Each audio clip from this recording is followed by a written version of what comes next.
Republican leader. I ask consent that further proceedings on the quorum call be dispensed with.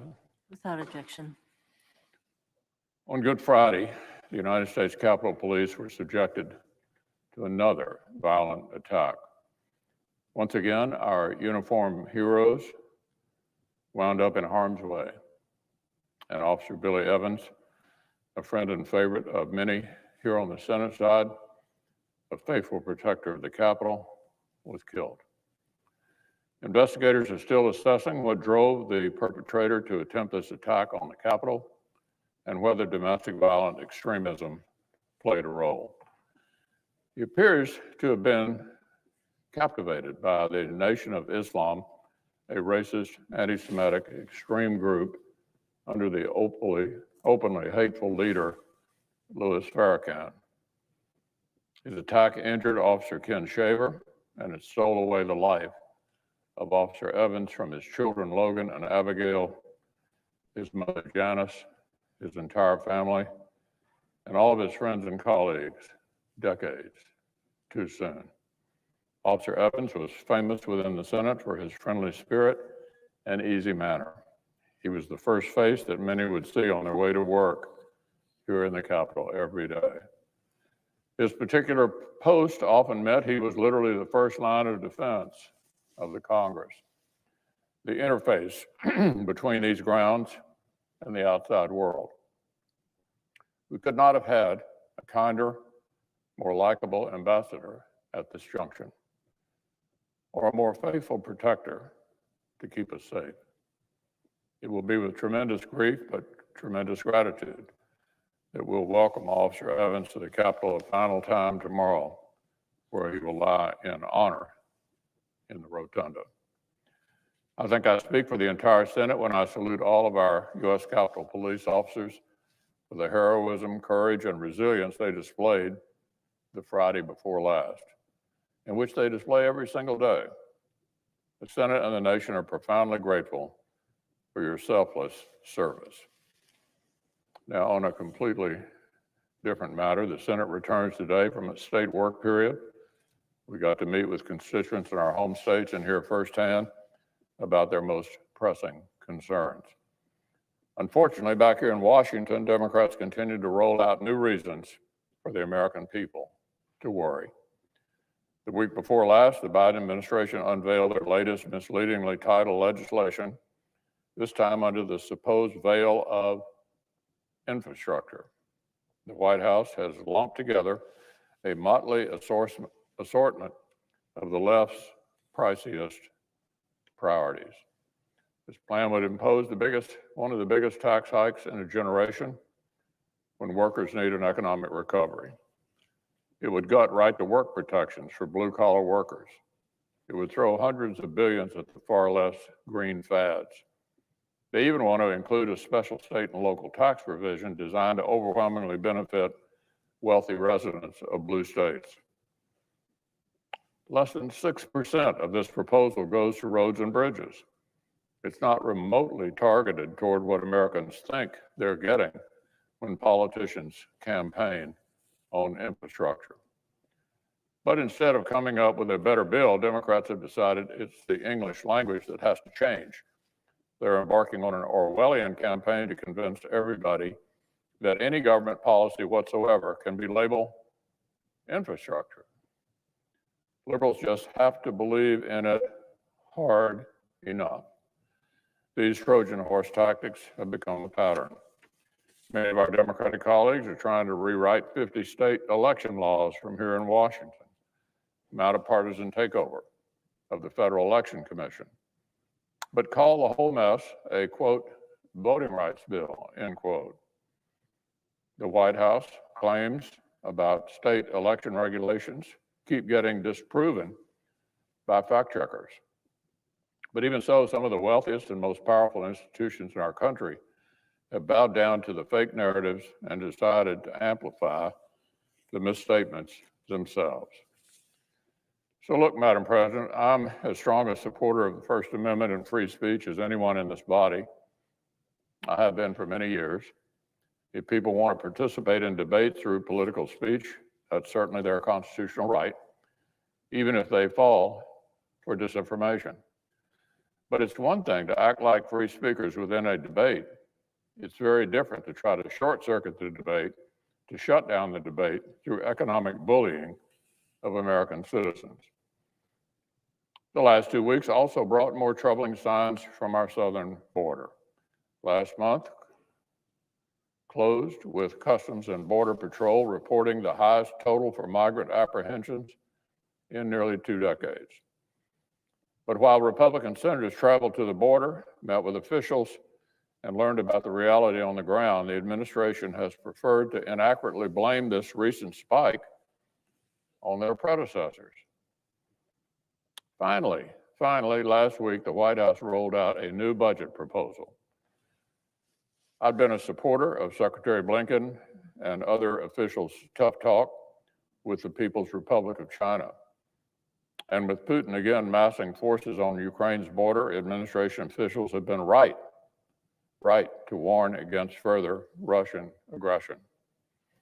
This budget outline was going to be one of the first real tests to see if the administration was prepared to walk the walk and put sufficient funding toward our military and strategic competition with China and Russia, both of which have invested heavily in military capabilities that threaten our forces.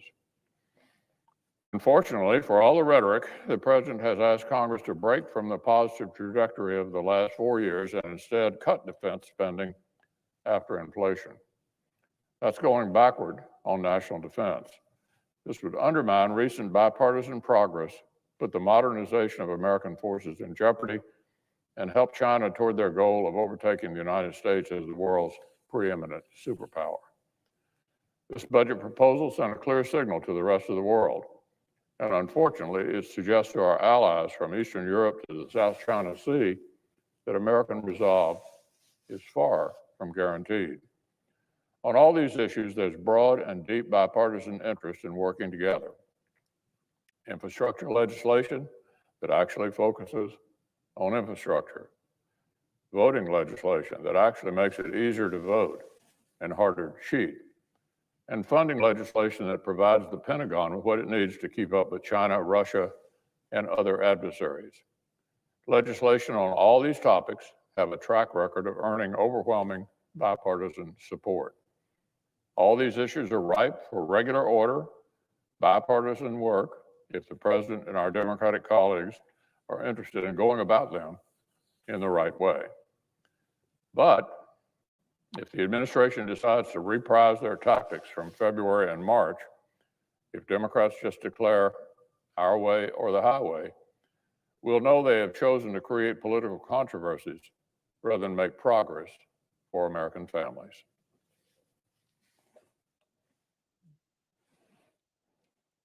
I suggest the absolute quorum.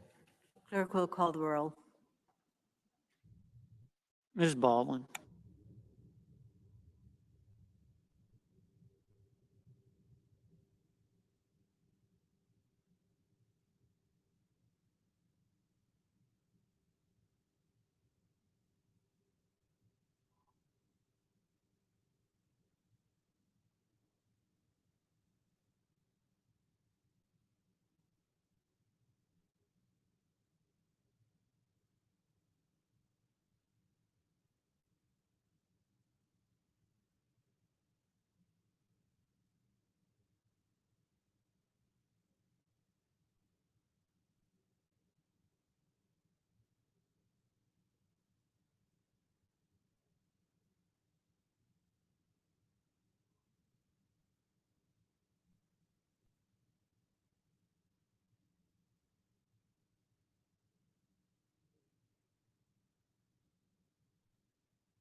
Senator from Alabama, I ask unanimous consent to withdraw the quorum. without objection. Madam President, once again, I'm here today to talk about the crisis at our southern border and the continued dismantling of our nation's immigration system by this administration. The border has been dominating the headlines, but if you talk to the liberals, you would know it. While we're back home working in our states, Democrats focused on everything but the border. President Biden released a so-called infrastructure proposal that's not actually about infrastructure. It's nothing more than the Green New Deal in disguise. And it raises taxes on hard-working Americans. Additionally, large corporations and Major League Baseball decided to give in to the demands of the woke liberal mob based on nothing more than pure disinformation. I know President Biden and Democrats would rather talk about those issues than confront the dire situation at the southern border. They're trying to pull a con job on the American people. Well, we're not going to let President Biden distract from a crisis of his own making. In a recent House hearing, Department of Homeland Security Secretary Mayorkas made a ridiculous claim that, quote, the border is secure. To say the border is secure is laughable. I recently joined Senators Cornyn and Cruz and other colleagues on a visit to the southern border to see for ourselves. And I can tell you and the American people without hesitation, the border is not secure. Reports just don't do it justice. It is a disaster. As an American who believes in the rule of law, I was embarrassed. This is not a Democrat or a Republican problem. It is an American problem. This crisis is a stain on our nation. What we saw on our trip broke my heart. So many young, unaccompanied children sent on a dangerous journey north by their parents because this administration promised to take them in. The compassion shown by the Border Patrol agents was clear. These brave men and women are doing all they can to make the best out of a terrible situation, a situation created by our president and his administration. I've said it before, and I'll say it again. The situation happening at our southern border was predictable and preventable. Border Patrol folks know this will happen, and that it would happen. They told us how they asked the Biden administration before the inauguration to give them time to prepare for any changes to the immigration policy. But President Biden didn't listen. He was more interested in appeasing the globalists who demanded he immediately end President Trump's successful border policies. On his first day in office, President Biden reversed President Trump's policies and signaled to the world that the American border was open. President Biden gave Border Patrol little to no warning. The result has been a border that's not run by the United States. It is run by the Mexican cartel and human smugglers. What's worse, it's not just people that are coming in illegally. While I was down at the border, I saw firsthand how criminals take advantage of the situation. Cartels send migrants to specific locations along the border to preoccupy law enforcement while moving illegal drugs at other crossing points. On a midnight visit to the Rio Grande, these traffickers actually taunted us from across the river, yelling and flashing their lights. They know the Biden administration is unwilling to confront them. And because the administration won't confront them, we've seen massive increases in drug seizures. In January and February alone, Customs and Border Protection seizures of fentanyl were up 277% compared to the same time in 2020. Cocaine seized at the border is up 62%. And remember, whether it's people or drugs, these numbers only account for those we catch. There are many more drug runners that get through undetected.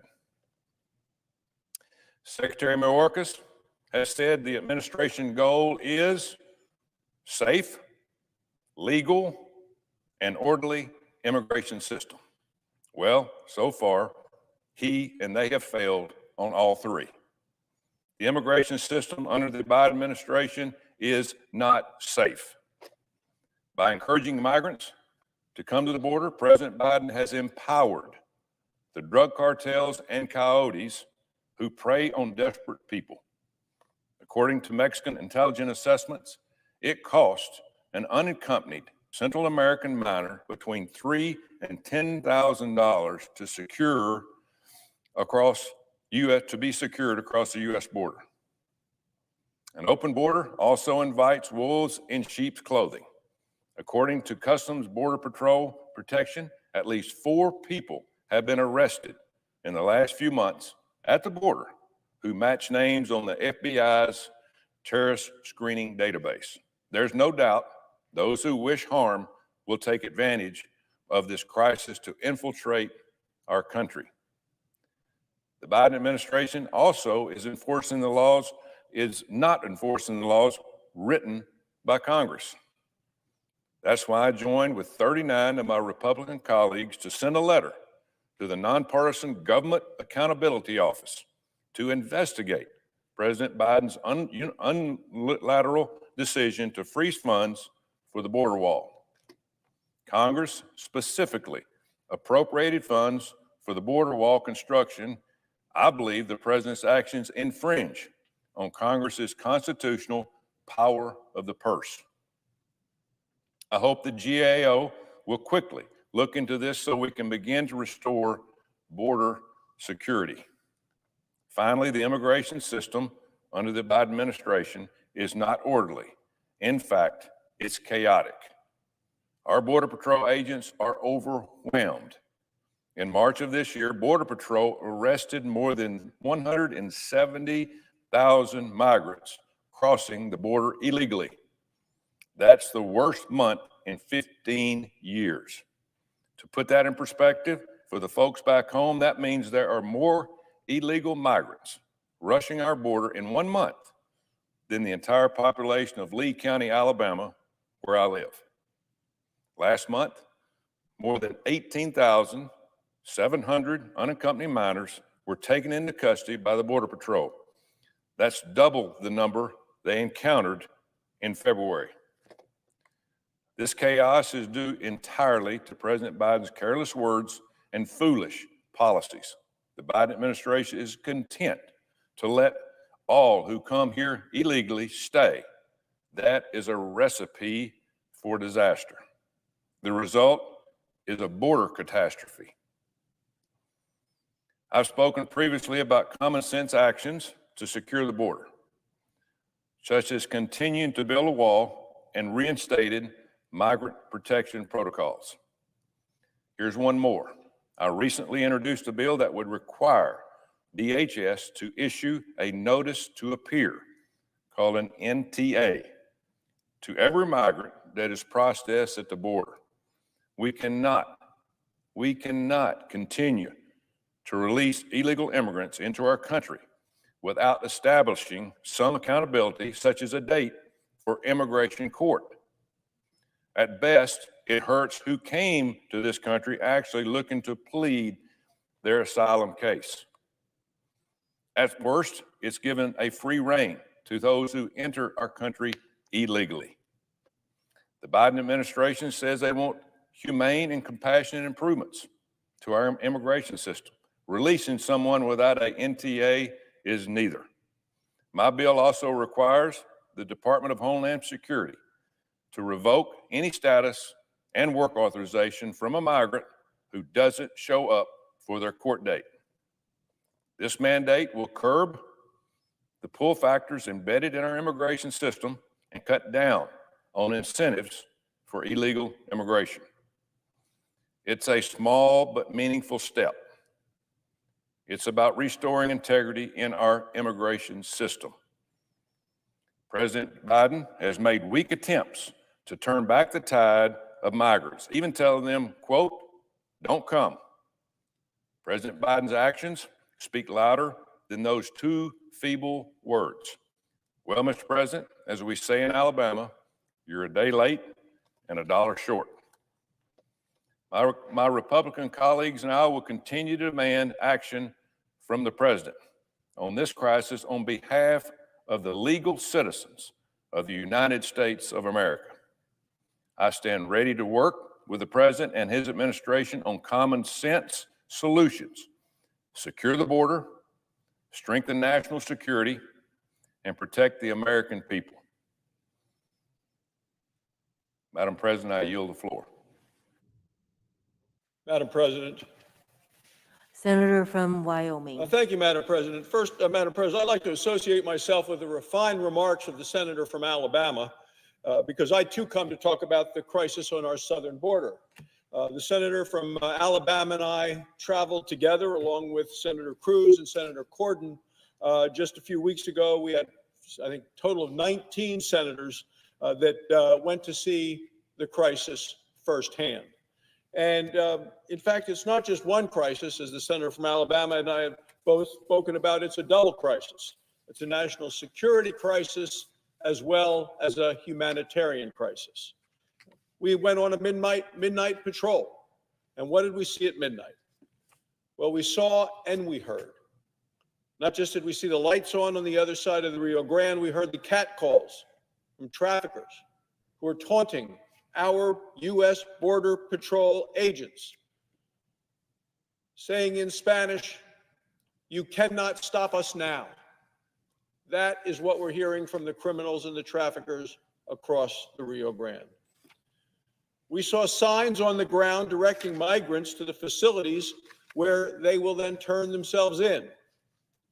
And we spoke to the Border Patrol agents.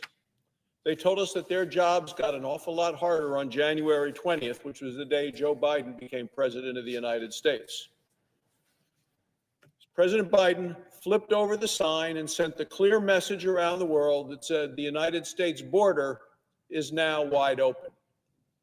Because of that clear message, Border Patrol arrests and detentions have doubled since January. In March, Border Patrol took 171,000 migrants into custody. Nearly 19,000 of those are unaccompanied minors. That's an all-time record in the United States. And the pace that we're on now is to get to 2 million illegal immigrants crossing our border this very year. According to the Secretary of Homeland Security, nominated by President Biden, this is the most in 20 years. The most in 20 years, right now, this year, under President Biden. The Biden White House has essentially told the world anyone under 18 can cross our border, and we will let you in. So it's no surprise that today we are seeing a historic influx of children, of teenagers crossing our border. 2/3 of the Border Patrol agents, the Border Patrol agents tell us, 2/3 of them can't do their regular jobs because they are too busy babysitting these children or escort adults who will turn themselves in. More children today are in Border Patrol custody than ever before. And in a day of a global pandemic, I will tell you, as I was with the senators in a location designed for 250 during coronavirus, there were 7,000 crammed in like sardines with the foil blankets to huddle under. No social distancing, none at all. This is a Biden-created humanitarian crisis. Under the law, children can only be in Border Patrol custody for 72 hours. We wouldn't want our own children there for 72 minutes. Yet there are thousands and thousands in custody for over 10 days. And 10% of the young people being tested are testing positive for coronavirus. We watched the testing in the courtyard where I was. They were all together, and then they tested some, and they said, okay, you test negative, you go that way, you test positive, you go that way. But absolutely every one of them was exposed to each other. So the fact that 10% are testing positive, it's highly likely that the remainder will test positive as well. And what's the Biden administration doing about that? They're sending those young people, either those people just exposed to coronavirus, just standing right next to somebody with coronavirus, sending them all across the country, exposed to whoever knows what strain of coronavirus it was. And so this is a humanitarian crisis. But Madam President, I will tell you it is also a national security crisis. The Department of Homeland Security has now arrested 2 men from the country of Yemen who are on the terrorist watch list. Border Patrol says they were apprehending people not just from Central America and Mexico. They have apprehended people from 56 different countries there at the border since President Biden has taken the oath of office. Last week, Border Patrol agents outside San Diego arrested a member of MS-13, one of the most vicious criminal gangs in the world. Now, these are just a couple of examples that we know about. Imagine things we don't know about, the people that haven't been caught, people who are roaming among us today in the United States. That's what I hear about in Wyoming. I've just been home for 2 weeks talking to people. This is the #1 topic that I heard about traveling the state of Wyoming. So we have 2 crises at the southern border, the humanitarian crisis and the national security crisis. President Biden has caused them both, and President Biden can stop them. Yet the Biden administration is still in denial. It refuses to even admit that there is a crisis. President Biden still hasn't been to the border, neither is the vice president, and she's supposed to be in charge of finding a solution to the problem. So once again today, I call on President Biden and Vice President Harris to go to the border and face the truth. Today is the day. Go to the border, face the truth. The president and vice president should talk to the Border Patrol agents. They should hear the stories that they heard, that we've heard from them. It's the stories that they want to tell. They need to hear these stories. They need to face the reality. Madam President, Border Patrol agents told me directly, finish the wall, bring back the Remain in Mexico policy, because those are things that will make a difference. Until we don't do those 2 things, the jobs of the Border Patrol agents will continue to get tougher and tougher every day. Vast numbers, vast majorities of American people support the Border Patrol agents. I know there are people on the other side of the aisle that want to eliminate Immigration and Customs Enforcement, want to get rid of the border line and have people that are patrolling the border, want to get rid of it all, want open borders fully and without the kind of national security that we need at our borders. But according to the Associated Press, only 1 in 4 Americans approves of how President Biden is handling the border situation. President Biden should listen to the American people. We need change at the border. We need it today. We cannot wait. Our national security cannot wait. The humanitarian crisis must be met and dealt with. Republicans are going to continue to offer common sense solutions that will make a real difference at the border. We want to finish the wall. We want to bring back the Remain in Mexico policy. We want to stem this crisis, the humanitarian crisis and the national security crisis that is facing our nation today. We stand for enforcing the law, for closing the loopholes that encourage illegal immigration. We want to secure the border. So I would urge President Biden and all of my Democrat colleagues to please face the facts. Join us in our effort. It's time to bring this crisis to an end. Thank you, Madam President. I yield the floor. Suggest the absence of a quorum. Clerk will call the roll. Ms. Baldwin.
President, Majority Leader, I ask unanimous consent the quorum be dispensed with. without objection. Now, Madam President, the Senate returns to session in the shadow of tragedy. A week ago, last Friday, a senseless attack on the Capitol by a lone actor injured one Capitol police officer and claimed the life of another, Officer William Billy Evans. All of us in the Capitol, all of us across the nation, wish for the speedy recovery of Officer Shaver and mourn the loss of another fallen hero. To pay tribute to his final act of bravery, Officer Evans will lie in honor under the Capitol Rotunda, at the very center of the democracy he gave his life to protect. A service in his memory will take place tomorrow morning. For everyone who works in the Senate, his loss is particularly painful. He was a familiar face who greeted lawmakers, reporters, staffers, and employees at the north entrance as we entered the Senate side of the building. Whether you knew him or not, his wide smile was often the first thing you'd see in the morning. This has been an immensely difficult few months for members of the Capitol Police Force and for everyone who works behind the scenes to safeguard the Capitol complex. Senate committees are conducting bipartisan and comprehensive reviews to ensure the Capitol is secure as possible, while also remaining accessible to the public. That's a top priority. But also, in this moment of profound loss, we need to comfort each other and support members of the Capitol Police who in 4 short months suffered a brutal attack by a violent mob and lost 4 of their friends and cherished colleagues.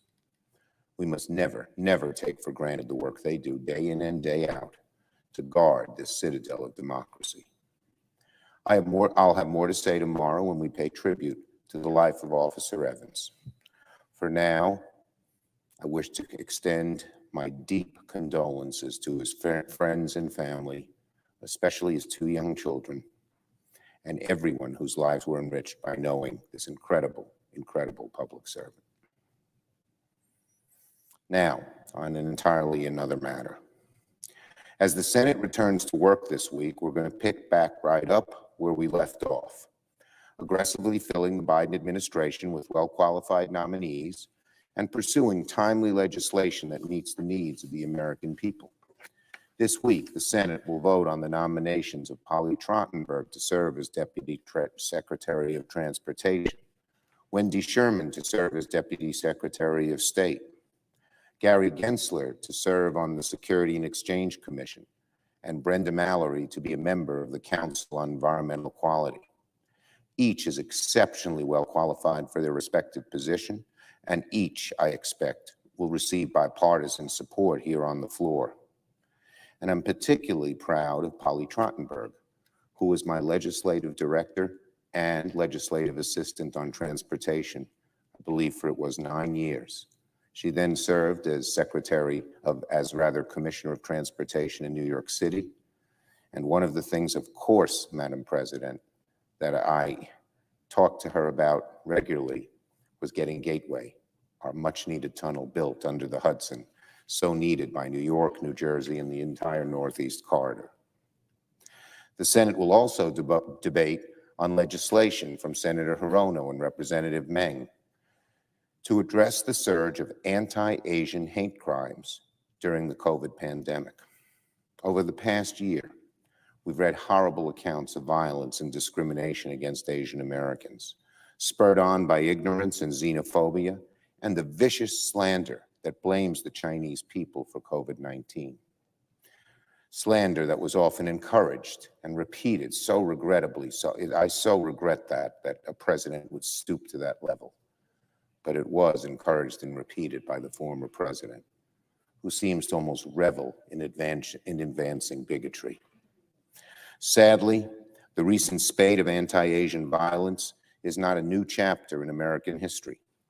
From the Chinese massacre of 1871 to the explicitly racist Chinese Exclusion Act, the internment of Japanese American citizens, and the shameful Korematsu Supreme Court decision, the Asian American community has long suffered the hammer blows of racism, bigotry.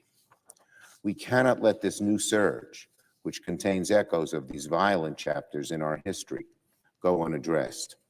So this week, the Senate will vote on Senator Hirono's anti-Asian hate crimes bill. The bill does two things. I know, Madam President, that you are a proud sponsor of that legislation. The bill does two things.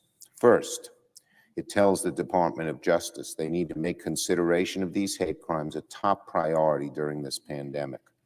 There's a scourge of abuse happening to the Asian American community, shamefully aided and abetted by former President Trump, and it needs to be prioritized by law enforcement more than it is right now. And second, it sends a very important signal from the Congress of the United States to the American public. These crimes will not be tolerated, and there will be consequences. This legislation is as common sense and straightforward as it gets. It's as unobjectionable as it gets. I should expect our work on Senator Hirono's hate crimes bill to be thoroughly bipartisan. President Biden has urged Congress to swiftly pass this legislation and send it to his desk. Let's get it done this week. I attended 4 or 5, maybe even more,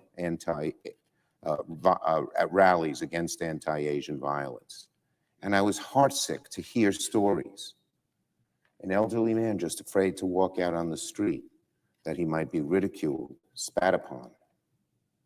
A young lady who didn't want to travel the subways because of the glares and stares from some people at her because of her Asian ancestry.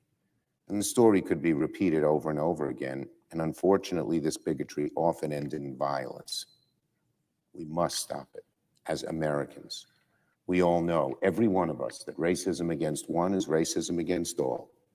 We must stop it. And again, I plead with my colleagues on the other side of the aisle to let this legislation, it seems so unobjectionable, go forward and pass with strong bipartisan vote. Again, let's get it done this week. On infrastructure, finally, over the last several months, the Biden administration has said that it will push comprehensive infrastructure and jobs bill in coordination with the Congress. This effort could not come at a better time. The American Rescue Plan is already delivering on its promise to lift the country out of the COVID crisis and set our economy back on the path to recovery. Over the state work period, I visited scores of restaurants, like Essie's in Mount Carmel and Russo's Grill in Amsterdam, that are now receiving a crucial lifeline of assistance from the American Rescue Plan. I visited small and independent stages and venues, like the Bug Jar in Rochester, which will soon receive grants through the Save Our Stages Act. And I met with community organizations to hear about how New York families are receiving thousands of dollars per child through the expanded tax credit. They will be receiving that. And that's a policy that's going to lift millions of American children out of poverty during a time of economic hardship for so many. The American Rescue Plan is helping the country recover from the worst public health crisis in a century, the worst economic crisis in 3/4 of a century. Now, not later, now is the time to build on that solid foundation to create jobs and cement a robust economy. The next big step is a long overdue investment, a large and significant investment in our nation's infrastructure. We know that our nation's roads and bridges and railways and waterways and ports are in need of an overhaul. So too does our country need investment in modern infrastructure projects, like our electric grid, broadband internet access, and 5G, just to name a few. President Biden's proposal will address both our traditional infrastructure needs and invest in 21st century infrastructure projects that America sorely needs. Again, this very important work should be bipartisan. This is an issue that affects all 50 states. Our two parties used to agree on the need to reliably invest in infrastructure. We should be able to do that again. President Biden is hosting bipartisan discussions about his proposal at the White House today, and will continue to bring lawmakers and stakeholders together to find common ground. I know that the administration is going to talk to members from both sides of the aisle to incorporate their ideas. every day now. Millions of Americans are getting the vaccine. 4 million on one day over the weekend. And we're closer than ever to defeating the COVID-19 pandemic. The worst of COVID-19 is hopefully in the rearview mirror. The streets of New York City this weekend, as I wandered about, were more alive than I've seen them in months. Soon we'll have an opportunity to work together to strengthen our recovery and create the jobs of the future. A big, bold investment in our nation's infrastructure is just the way to do it. I yield the floor.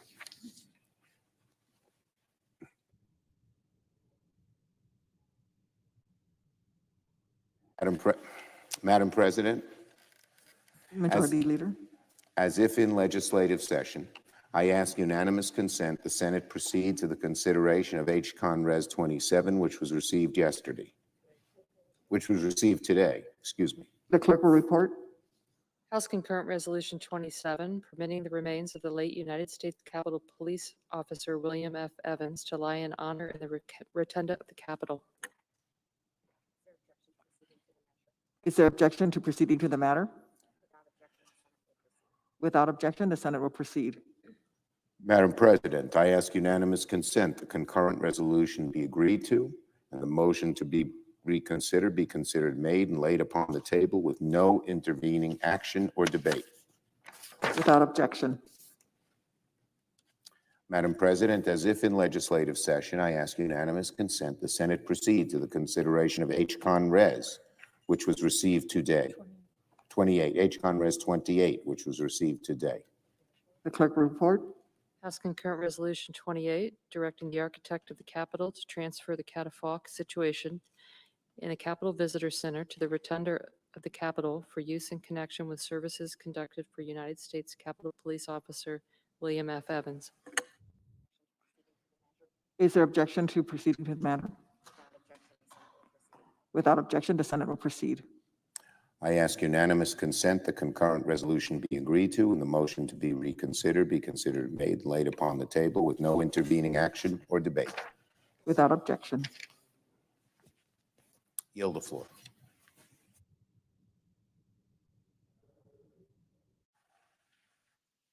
The Senator from Iowa. Thank you very much, Madam President. I have one short issue and another issue of about 10 minutes. Over the Easter break, I held a Q&A in 24 counties to hear what's on the minds of Iowans. It's my constituents' agenda, not my agenda, that we discuss.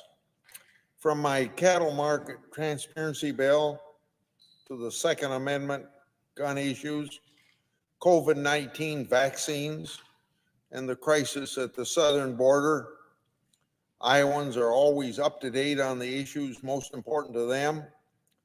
One prominent question: why can't you guys in the Senate get along? In other words, why not more bipartisanship? It's a constant question I get. Iowans want Congress to work in a bipartisan way to enhance our nation's infrastructure through increased funding for roads, bridges, highways, waterways, and rural broadband, among many other infrastructure issues. Unfortunately, what I've heard so far about President Biden's plan is that it's everything but the kitchen sink and not enough focus on just the big issue and a long-term issue of infrastructure. Iowans expect us to work in a bipartisan way, and I hope Democrats will agree to work together with us, unlike the passage of the $1 9/10 trillion bill. I recently spoke on the Senate floor about the important issue of free speech. Today, I'd like to speak on the power of big tech to censor free speech. It's been 25 years since Section 230 of the Communications Act was signed into law. This law grants wide sweeping immunity to interactive computer services that host third-party content. The goal of Section 230 at the time was laudable. The internet was in its infancy, and content being posted to message boards by third parties was leading to litigation that threatened the spread of free speech and free expression. Section 230 was enacted to encourage free speech while giving companies the ability to remove illegals and obscene materials. Section 230 and the legal shield it offers helped to enable the internet to grow into what we know this very day.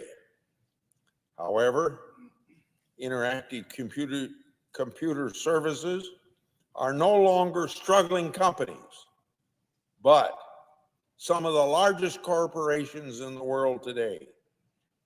Would you believe when Section 230 was signed into law, the words Google, Facebook, Twitter, and YouTube did not even exist as words or companies? Today, they are giant, dominant tech companies. Many argue that these private companies have their own terms of service and are able to enforce them as they wish, and also that they're not covered under the First Amendment. Yet these platforms are now the new public square, where it's important that all voices and viewpoints are able to be heard.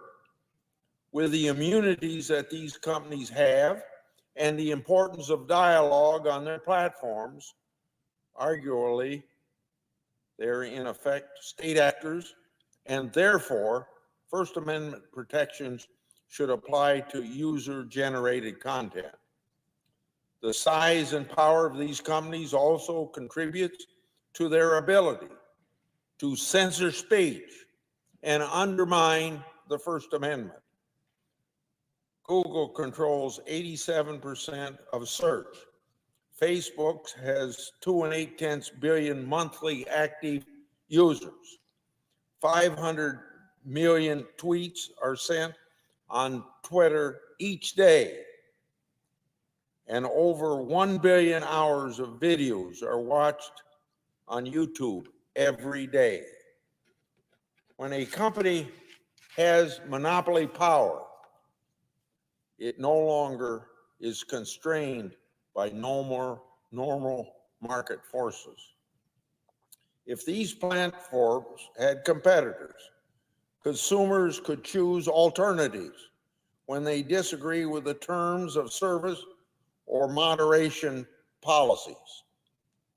However, right now, the only choice consumers have is to take it or leave it. Section 230 appears to compound this problem. Big tech has no competitors and is immune from liability. These companies are unaccountable to their customers, the courts, and the government. If not for their monopoly power and Section 230 immunity, these companies might not be involved in the actions and the censorship that we see today. These platforms are where people communicate online, and there are no real alternatives. This innovation has democratized our political system. I think that's good. Yet there are people who don't like that every person is able to get their views out, and they want to interfere with and censor those views. We cannot stand for this cancel culture and the interference with free speech. Entrepreneurs want to challenge these big tech companies. Unfortunately, the system is rigged against the little guy startup. These companies can remove their website from the internet, delete your app from your app store, and permanently ban you from their platforms. These companies can also remove competitors or those that they disagree with, largely with no recourse.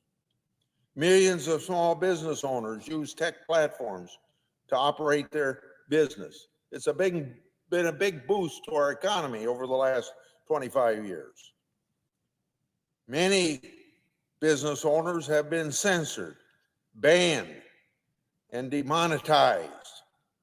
This can be done without warning, no explanation whatsoever, and many times without any meaningful due process. So, our antitrust regulators need to take a harder look at the actions of big tech. I recently introduced legislation with Senator Klobuchar to increase resources, the FTC and the DOJ antitrust enforcement.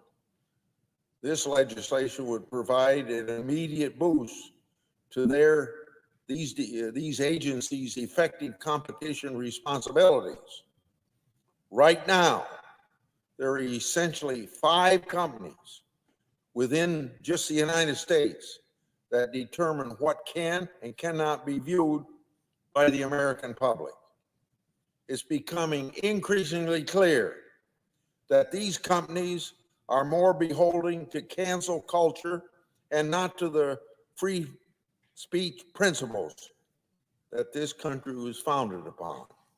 And when I talk about what these agencies, the FTC and the DOJ, ought to be doing, I'm not excluding anything that this Congress ought to be doing beyond what these agencies have a responsibility to do. So I get back to a famous quote by Justice Brandeis, quote, "If there be time to expose through discussion the falsehoods and fallacies to avert the evil by the process of education, the remedy to be applied is more speech, not enforced silence," end of quote. It's time that we examine the need for Section 230 immunity. That's beyond what we expect DOJ and FTC to do.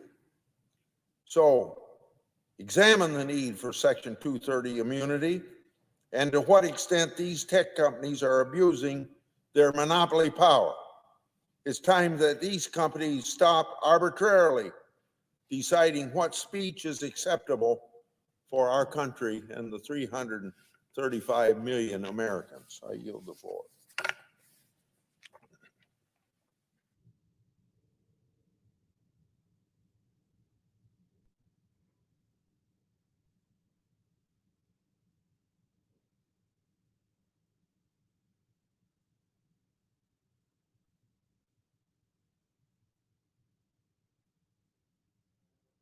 Senator from Texas.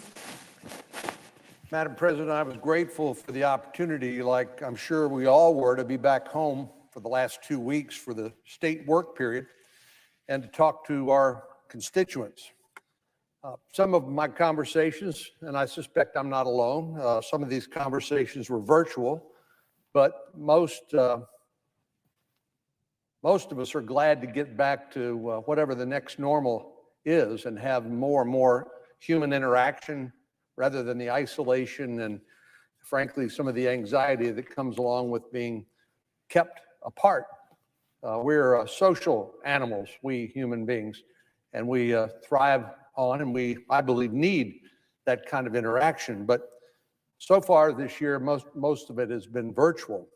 I did have a chance to speak to the Texas Hispanic Chamber members and the members of the U.S. Hispanic Chamber as part of their annual legislative summit. Like many of the folks who do fly-ins at least once a year, we've had to forego that. So this was a virtual meeting. But I did get a chance to hear from many of the members and particularly their board members on the importance of our response to the pandemic and the progress that they have in turn been able to make through things like the Paycheck Protection Program. I also was able to join friends with from Webb County, that's Laredo, Texas, the North American Development Bank and their private partners to announce a $216 million investment in a new solar farm, which they are very excited about. And I was glad to be able to visit with a number of Texans in person with all of the appropriate safety precautions that we've all learned so well. I was able to kick off the National Volunteer Month at the San Antonio Food Bank with a number of incredible nonprofits and people with big hearts who are volunteering, even amidst hopefully the waning days of this pandemic at the food bank. I hope Texans and folks all across the country will continue to find ways to support one another by volunteering with local nonprofits this month and into the future. I also was able to meet with venue owners and operators at Antone's in Austin, which is the live music capital of the world. On the day before applications opened for the U.S. Small Business Administration Shuttered Venue Operators Grant. This grant program was established through the Save Our Stages Act, which Senator Klobuchar and I introduced and which was signed into law as part of the December relief bill. These small venues were excluded from the Paycheck Protection Program and of course were among the first to close and will be among the last to open. But what we did in the Save Our Stages Act will go a long way to ensure that the marquees at our most beloved live entertainment venues can shine bright once again. And I'm eager for the funds to reach Texas venues. Then in Dallas, I joined my friend Congresswoman Eddie Bernice Johnson to announce bipartisan legislation we're introducing in response to the deadly winter storm that hit Texas last February. This legislation will help build resilience in our electrical infrastructure throughout the country and will help ensure we're better prepared for whatever extreme weather Mother Nature sends our way. It was great, as I said, to visit with folks in person again, and I'm glad to see a gradual return to our new normal as more and more Americans are vaccinated. Even though the issues I was discussing throughout my state were different, one common theme that I brought up everywhere I went was to continue to encourage Texans to get vaccinated. So far, 9 million of us have received at least one dose of the vaccine, and 5.6 million Texans are fully vaccinated. Obviously, we're not out of the woods yet, but Americans have every reason to be optimistic about the headway made in the fight against COVID-19. Unfortunately, just as we're seeing progress on the pandemic, we're seeing another crisis on our border. In February, Customs and Border Protection encountered more than 100,000 migrants along our southern border, the highest total since 2006. Last month, things continued to trend in the wrong direction. CBP encountered more than 172,000 migrants along our border, which is the highest in 2 decades. Put simply, our immigration system cannot accommodate this many migrants coming at one time. We lack the personnel, the facilities, the resources, and the policies to efficiently process these migrants, to make sure those with valid claims, say for asylum, are protected, and to provide quality care to all of those in our custody in the meantime.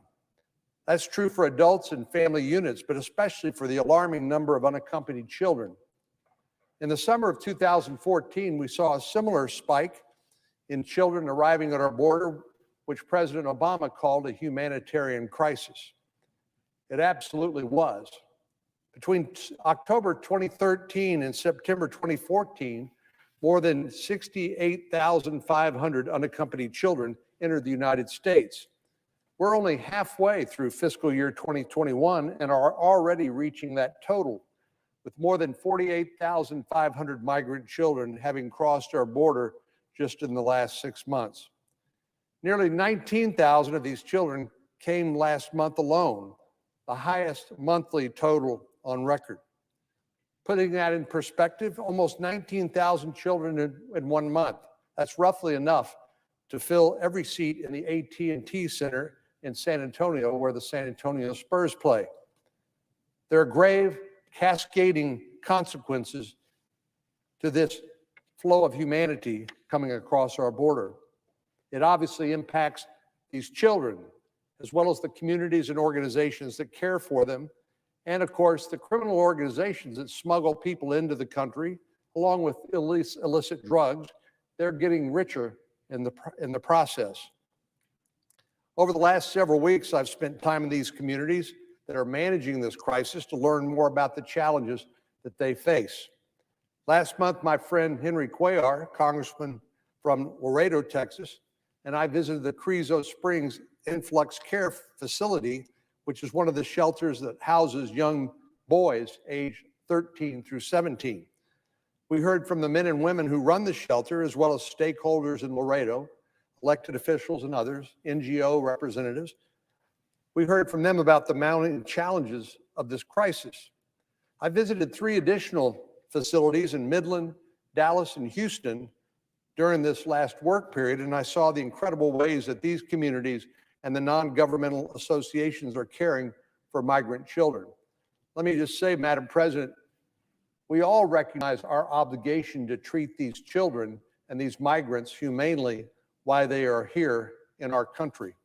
But we also need to make sure that our laws are equally enforced on a fair basis, and that people who come this way don't jump ahead of people who've been waiting patiently in line to come into the United States through legal means. Just before the state work period started, Senator Cruz and I hosted 17 of our fellow Republican colleagues in the Senate down in the Rio Grande Valley. And I was pleased when I heard from my friend Henry Cuellar again that he had hosted Joe Manchin, the senator from West Virginia, and John Hickenlooper, the senator from Colorado. I'm glad that members of both parties are coming down to learn for themselves and listen to the same experts that I depend on to give me good information. We saw the facility in Donna, where many of these children were first processed, and learned about the challenges created by such a high volume of unaccompanied children. For folks that don't live in a border state or haven't spent much time in our border communities, it's important to see the situation firsthand and to learn from those experts I mentioned a moment ago. I've worked with folks in the Rio Grande Valley throughout my time in the Senate to ensure that these communities are safe, prosperous, and vibrant places to live. These men and women have valuable insight for all of us into the policies that have led to this crisis and the ones we need to put in place to turn things around. I appreciate these experts who spent time sharing their feedback with all of us who have been interested enough to travel to the border, and the colleagues who visited there.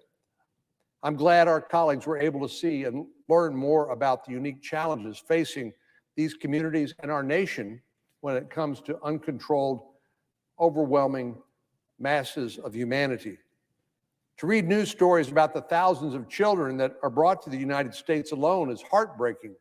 To see their faces, though, and learn more about the devastating circumstances in which they were brought here is also nothing short of heartbreaking. At the Kay Bailey Hutchison Convention Center in Dallas, which is now serving as a shelter for 2,300 young boys, I heard from one young boy who arrived in the United States after a 3-month trek from Central America on foot. He told us he spent time hiding in jungles along the way and that food was scarce through much of their journey. As you can imagine, he was happy to be in a safe shelter, receiving 3 square meals a day. He was understandably soft-spoken about his long and treacherous journey, and I'm sure he experienced hardships that you and I could hardly imagine. Certainly circumstances we would never want our children or grandchildren to experience. Last week, some truly disturbing allegations came out about abuse in one of the temporary facilities in San Antonio. As I said, these children have arrived in our country after a perilous journey. Many arrived sick, malnourished, and having endured abuse, including assault along the way. The fact that any of these forms of abuse could continue while in the care of the United States government is despicable. I've called on the Inspector General of Health and Human Services to fully investigate these allegations of sexual assault in this facility at the Joe Freeman Coliseum. I hope the administration will support our efforts to get to the bottom of what happened and ensure that no child is ever subjected to any level of mistreatment while in our care. The real kicker in all of this is that as all of this is unfolding, the coyotes, the smugglers, and the cartels that bring these children to our border are getting richer and richer and richer. Border Patrol said it's common for families to pay thousands of dollars to the coyotes to bring children to America. With nearly 19,000 caught last month alone, it's easy to see how profitable this business is. Let's say the cartels charge $5,000 a head, a low estimate based on some of the figures I've seen. That would mean these criminals brought in nearly $100 million in revenue in March alone, just from smuggling children.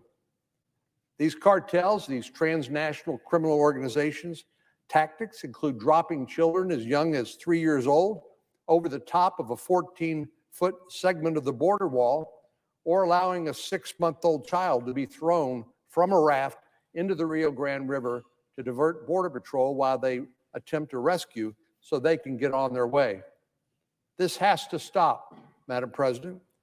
We can get into an argument about who's to blame, but that doesn't change the more important matter about who has the power to stop it. First, President Biden needs to acknowledge the scope of this crisis and commit to addressing it along with us in the Congress. All we've gotten from the White House so far are statements telling migrants now is not the time to come, as though they will let everyone know when the time to come is appropriate. 2.5 weeks ago, the president tapped Vice President Harris to lead efforts to address this crisis, and I thought this was a sign that the administration was finally ready to take some informed action. But the vice president hasn't made a single trip to the border yet, and there's not even one on the horizon. And then she seemed to walk back that no, her assignment wasn't at the border, it was to engage in diplomacy with countries in Central America. Simple statements urging people not to come are meaningless when all of the policies represent a flashing green light. That's especially true when Central Americans hear messages from their family and friends who've made it to America that the door is wide open and they will be let in. The administration must take action and implement policies that discourage parents from sending their children on this very perilous and dangerous journey in the hands of human smugglers and criminals into the United States. And we have a big role to play too, Madam President. Immigration reform has been one of my greatest frustrations throughout my time here. Previous attempts to make lasting changes led to bills that were so big that they crumbled under their own weight. I hope we can all agree that this is not the time to repeat that history. We need to take action to address the crisis at hand now without extraneous matters that could be and should be changes made down the line. I'm working with some of our Democratic colleagues to achieve this end, and I'm eager to share more details soon. Republicans and Democrats must work together to address this crisis and to bring order out of chaos and to protect the innocent children who are being harmed. Legal immigration has been one of the cornerstones of our great country throughout our history. Legal immigration is generous, it's safe, it's orderly, and it's fair. Illegal immigration and the horrors that it brings along with it, some of which we learned about on our recent trips to the border, are not humane. They dishonor the willingness of people who want to the country legally to wait patiently in line by jumping ahead of them in line. But as I say, the cartels and human smugglers know our laws and our vulnerabilities better than we do, and they're exploiting it each and every day, and we've got to bring it to an end. Madam President, I yield the floor.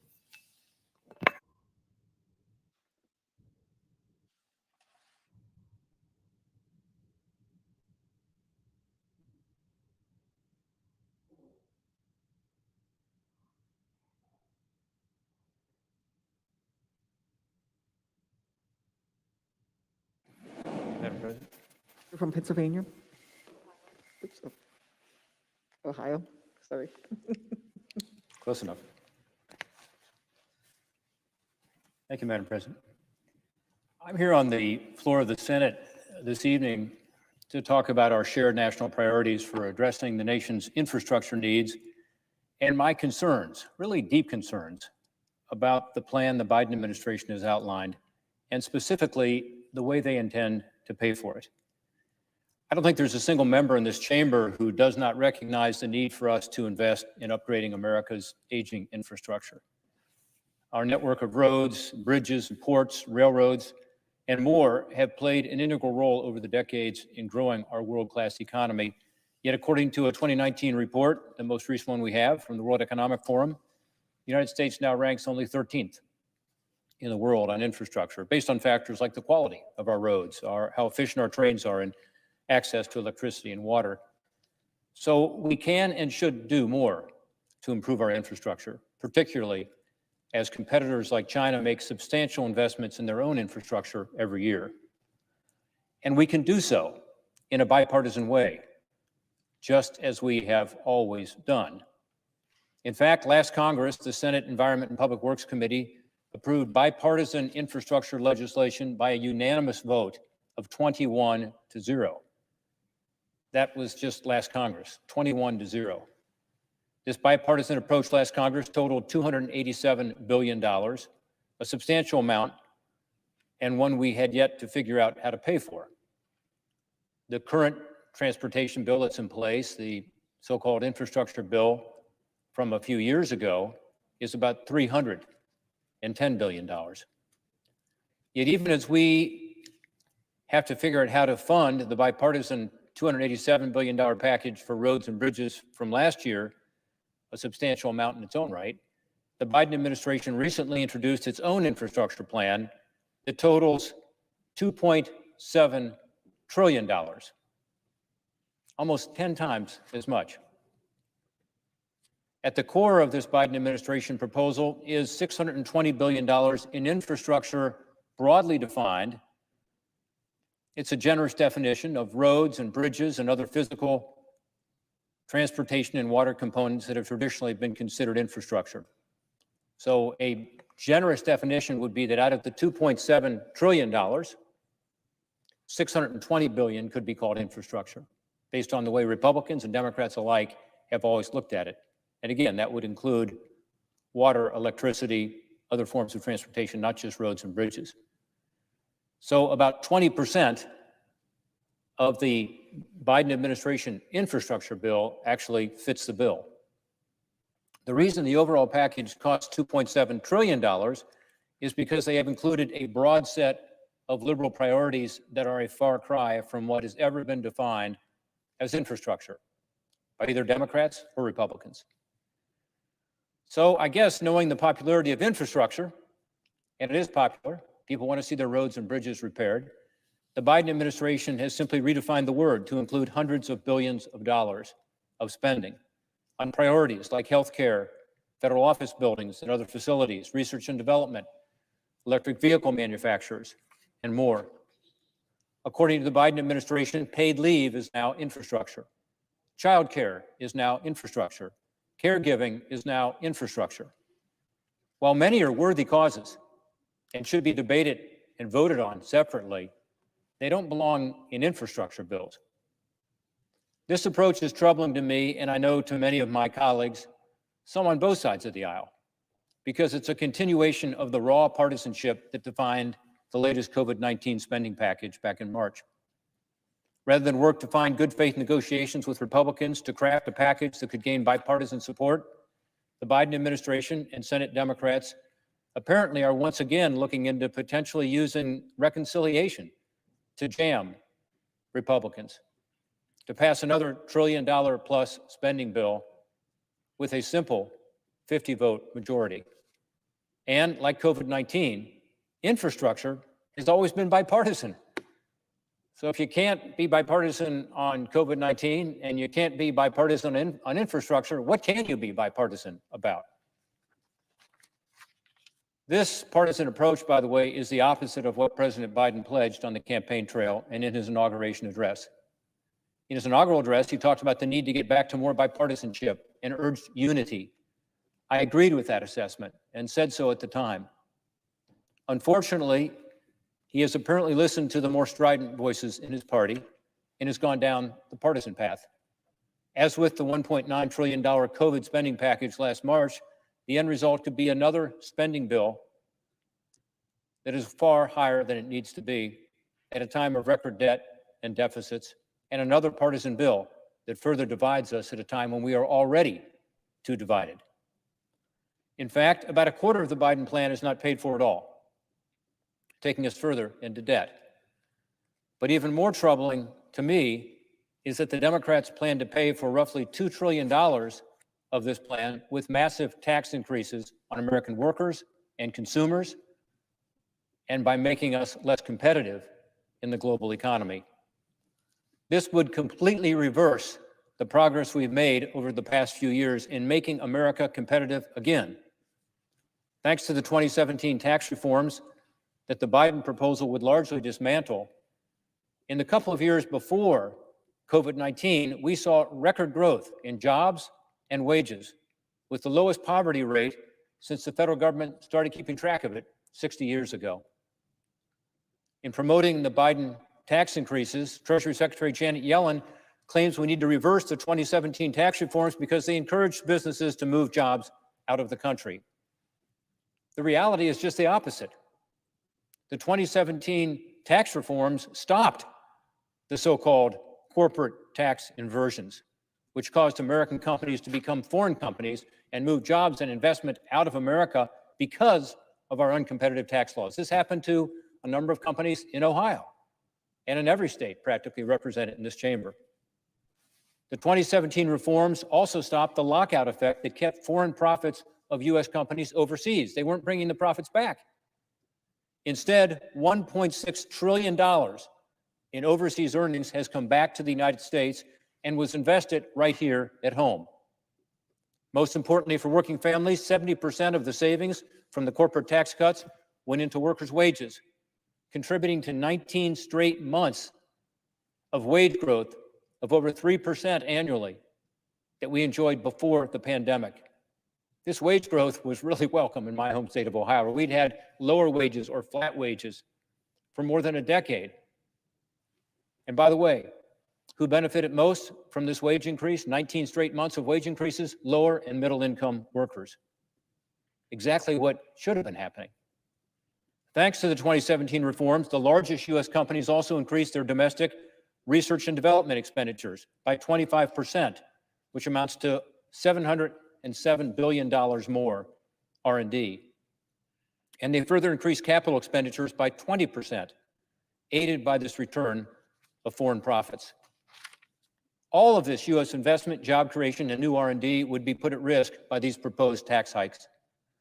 Under the Biden plan, which we've heard is raising the corporate rate from 21 to 28%, in actuality, the combined federal and state corporate rate would go from 25.8%, where it is now, when you include the state and federal. Other countries like China don't have any state income tax on their corporations. They just have the federal rate. So we'd be going from 25.8%, by the way, which is already above the average of 23.4% for other developed countries, so-called OECD countries. It would go from 25.8% up to a staggering 32.8%, the highest rate in the developed world. Our tax rate would once again be higher than China's and higher than any country in the developed world, Japan, Europeans. This is exactly what we got away from in 2017, and it's what, on a bipartisan basis, there was a consensus for us to do. Maybe not the exact rate, but the idea was to make America competitive again. I co-chaired a task force with a fellow senator, a Democrat from across the aisle, Chuck Schumer, on the Finance Committee, and we came up with this idea of saying, let's go to a territorial type tax system and let's lower the rate so that we can be competitive around the world. And it's what happened, and it's working. And now, for some reason, the Biden administration says we want to reverse all that. These abrupt tax hikes, which actually would be 5 times as large as the corresponding corporate tax cuts in 2017, would make our workers and our businesses less competitive globally at a time when our economy is just starting to recover. The Biden plan goes well beyond just making our tax rates uncompetitive again. It also doubles the tax on so-called global intangible low tax income, or GILTI, making it more costly for U.S. companies to operate outside the United States, more costly than any other countries' companies of any developed country in the world. Again, it puts us at a competitive disadvantage. It unfairly punishes American workers who have their jobs here in America supporting international operations. In Ohio, for example, we have Procter & Gamble. It's headquartered in my hometown. They rely on overseas production to serve foreign markets in an affordable manner. They're not going to ship diapers from here overseas because it's not cost competitive. So for the foreign markets, they'll make diapers in those foreign countries.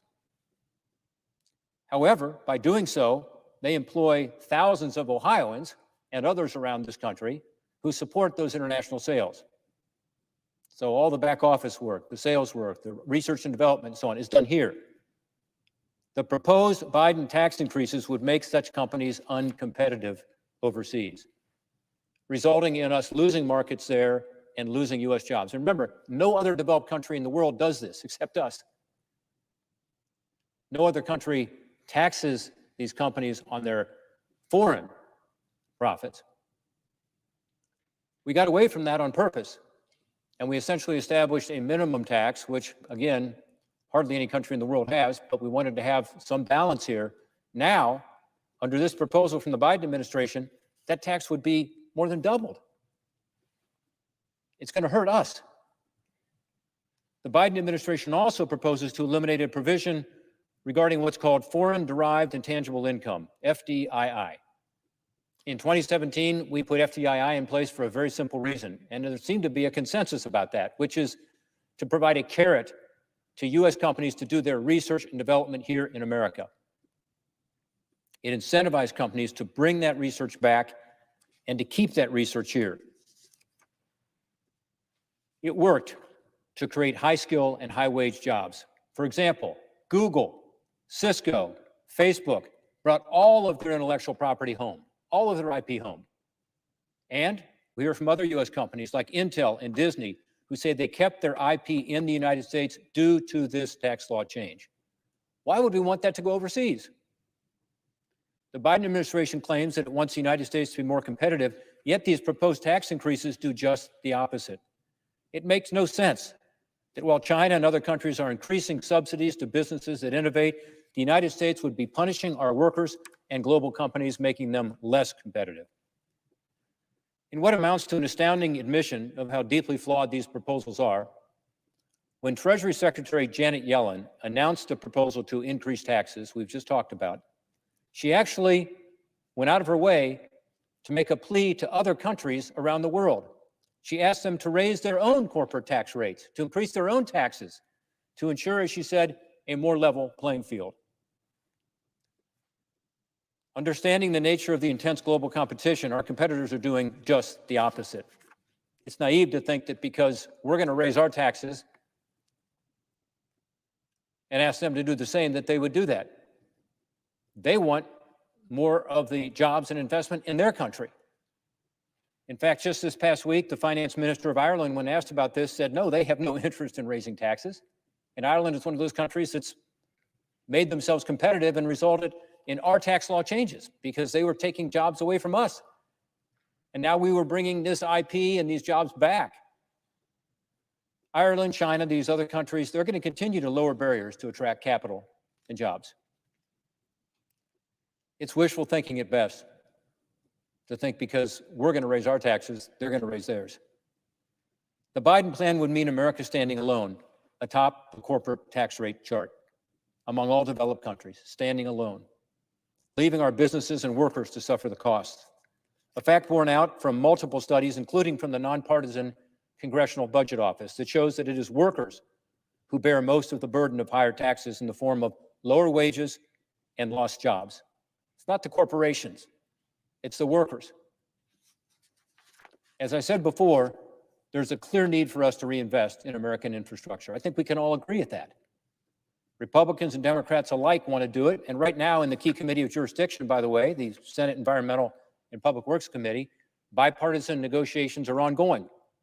This is the same committee that had a unanimous vote last Congress on the transportation legislation. They're talking right now about how to put together a bipartisan package. That's the right way to do it. Go through regular order. Allow Democrats and Republicans alike to offer their ideas.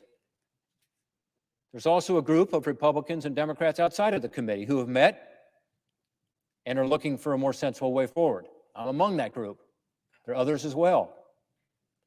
The partisan approach by the Biden administration looks to be taking us down the road of another $1 trillion plus spending package jammed through Congress with no support from the other side of the aisle. That's not good for this institution. It's not good for this country. It's not the way to get things done. Instead of a $2.7 trillion plan that goes way beyond any reasonable definition of infrastructure and is mostly paid for with a devastating tax hike on U.S. workers and our economy, let's do what we know works. A bipartisan approach focused on what we have all agreed is infrastructure: roads, bridges, ports, rail, broadband, other true infrastructure.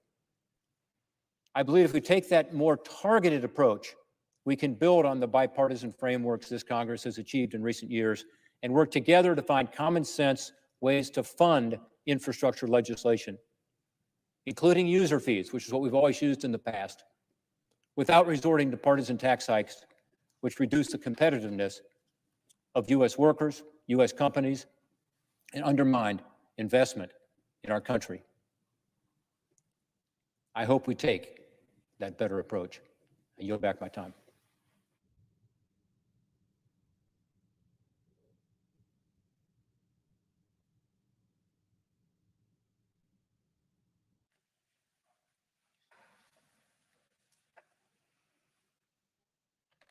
Madam President. Senator from Tennessee. Thank you, Madam President. We've just listened to Senator Portman, and you're hearing others of us on the Republican side of the aisle talk about the elevated levels of spending and how our Democratic colleagues have seemed to lose touch with the American people. This is something that appears to have happened at lightning speed. It really began on the very first day of the Biden administration. It started with the stroke of a pen and a stream of executive orders. On day one, President Biden made a decision that he would weaken our border, and with that stroke of a pen, he destroyed hundreds, thousands of good paying union jobs right in the middle of a pandemic. And that was by eliminating the Keystone Pipeline. With every decision, he has made it abundantly clear that he came back to Washington not to serve this country, but to advance an agenda pushed by the most radical left wing of the Democratic Party. That being said, the White House has a problem because the American people have figured out what they are up to. And as I have been home for the past couple of weeks, I have talked to Tennesseans from every political division. They're Democrats, Republicans, independents. They're unaffiliated. They're concerned citizens. And it bothers them what they're seeing from this White House. How could they not have, after seeing Senate Democrats spend $1.9 trillion on coronavirus relief, that spent just 9% of that price tag on testing and healthcare jobs? If that didn't do it, President Biden surely tipped them off when he nominated a Health and Human Services Secretary with no healthcare experience, zero, and a Homeland Security Secretary who believes that we should have unsecured borders. You cannot make this up. People are astounded with this. So when people back home in Tennessee saw President Biden's latest proposal for a $2 trillion so-called infrastructure bill They weren't particularly shocked to see that very little of this legislation has to do with infrastructure. Just 3 months into the new administration, and already they know this is just another vehicle for the left's wish list. The most frustrating thing about it is that Tennesseans have repeatedly told me that a smart, targeted plan to fund infrastructure improvements would make a tremendous difference in local communities and in our state. They support that type of investment. They want to see that. Roads, bridges, waterways, highways, broadband, airports. They're for that. What they don't support is an administration that repeatedly promises one thing and then chooses to do the opposite. Just like last month's over-the-top spending bill, this month's multi-trillion-dollar boondoggle isn't just a waste of taxpayer dollars, it's a missed opportunity to rebuild parts of our economy that were struggling to keep up before the pandemic hit. Here's a number for your talking points. Less than 6%. And what is less than 6%? Madam President, that is the amount. That's the percentage of this $2 trillion bill that actually goes to infrastructure projects. Less than 6%. Tennesseans are asking me, how could this possibly happen? We've been talking about having an infrastructure bill now for about 3 years. And you bring a bill forward, the Democratic leadership does, and less than 6% goes to infrastructure. Now, this sounds like a familiar tactic. Redefine your standards, put less than 10% of your funding toward your stated purpose, then throw the rest into yet another handout for projects that would not stand a chance. They wouldn't have a snowball's chance of receiving public support on their own, much less 60 votes here in this chamber. President Biden's American Jobs Plan ignores rural Tennesseans who have to navigate floodplains to get to work or to get to school. It bypasses crumbling bridges they can't avoid. But it sure does pay a lot of attention to Green New Deal policies that were non-starters even before Speaker Pelosi lost ground in the House. Climate change studies and union payouts take precedent over roads, bridges, ports, airports, and waterways. In fact, this absurd scheme spends more taxpayer money on electric cars than on all of those things combined. Yes, you heard me correctly. This so-called infrastructure bill spends more money, more of your hard-earned tax dollars on electric cars than on all of the roads, bridges, highways, ports, airports, and waterways. That is correct. Another day, another power grab made worse by job-destroying corporate tax increases that will put American companies at a global disadvantage. It's no wonder Democrats have been working overtime to stretch the definition of infrastructure past the point of reason. These days, entire White House press briefings rely on the idea that the definition of infrastructure will continue to evolve. As they say, it's going to evolve to make it include whatever the Democrats decide that it should include. It's a time-honored liberal trick that has run its course. They can tweet that lie every day for the next 4 years if they choose. But here in the real world, we're dealing with an economy still in recovery, major industries in crisis, and millions of families who are working terribly hard and long hours to just make ends meet.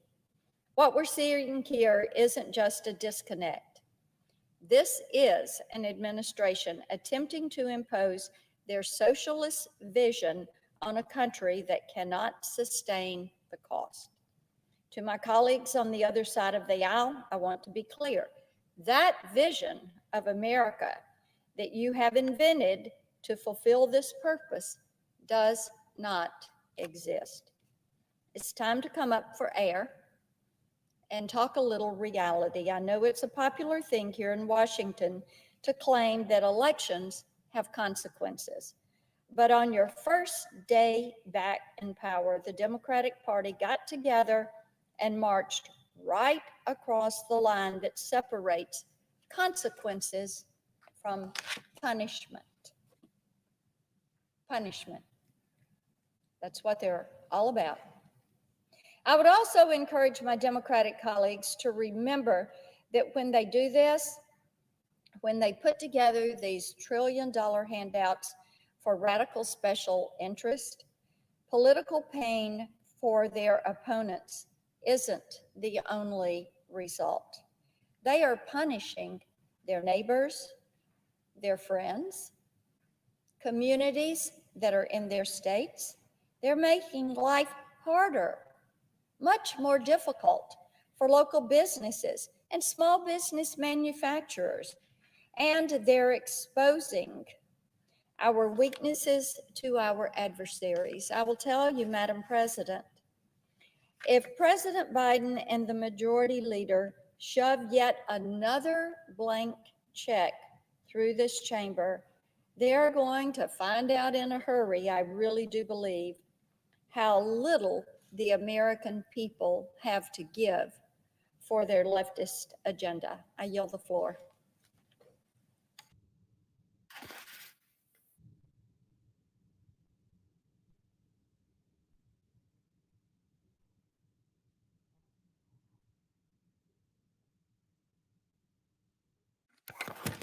Madam President, I note the absence of a quorum. Clerk will call the roll. Ms. Baldwin.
Madam President,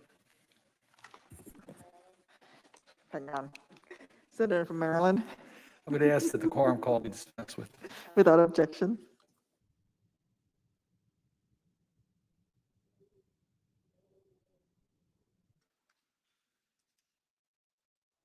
Cloture motion. We, the undersigned senators, in accordance with the provisions of Rule 22 of the Standing Rules of the Senate, do hereby move to bring to a close the debate on the nomination of Executive Calendar Number 55, Polly Ellen Trottenberg of New York, to be Deputy Secretary of Transportation, signed by 17 senators. By unanimous consent, the mandatory quorum call has been waived. The question is it the sense of the Senate that debate on the nomination of Polly Ellen Trottenberg of New York to be Deputy Secretary of Transportation shall be brought to a close? The yeas and nays are mandatory under the rule. The clerk will call the roll. Ms. Baldwin, Mr. Barrasso, Mr. Bennett, Mrs. Blackburn, Mr. Blumenthal, Mr. Blunt, Mr. Booker, Mr. Bozeman, Mr. Braun, Mr. Brown, Mr. Burr, Ms. Cantwell, Mrs. Capito, Mr. Cardin.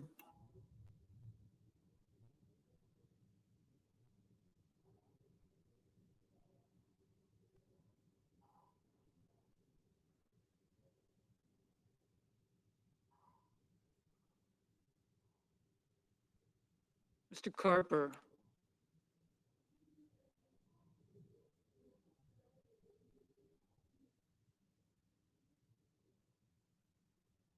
Mr. Casey.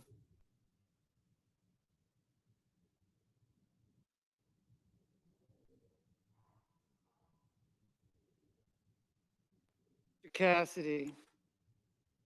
Ms. Collins.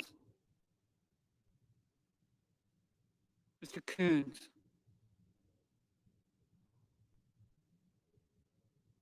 Mr. Cornyn.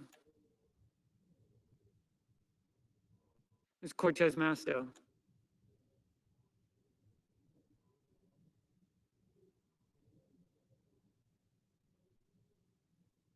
Mr. Cotton. Mr. Kramer.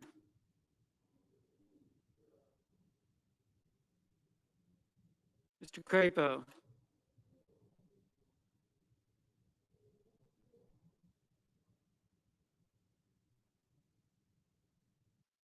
Mr. Cruz.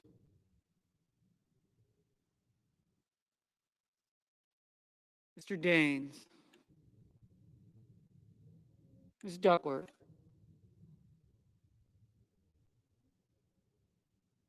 Mr. Durbin.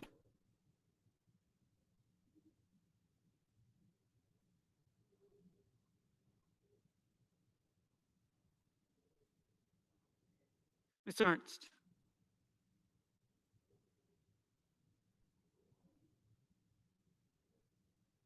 Mrs. Feinstein.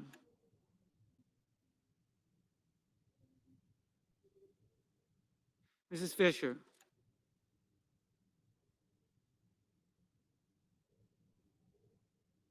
Mrs. Gillibrand. Mr. Graham.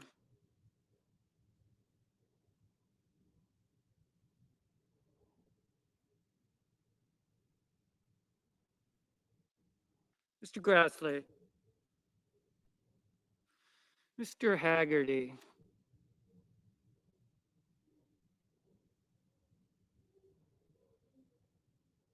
Ms. Hassan.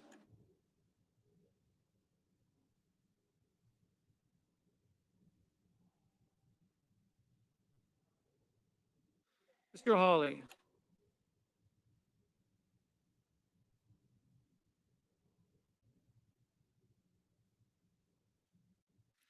Mr. Heinrich. Mr. Hickenlooper.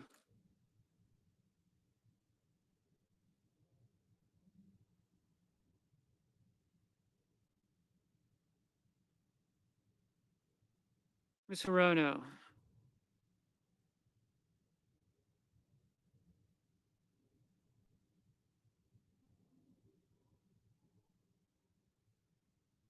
Mr. Hoban.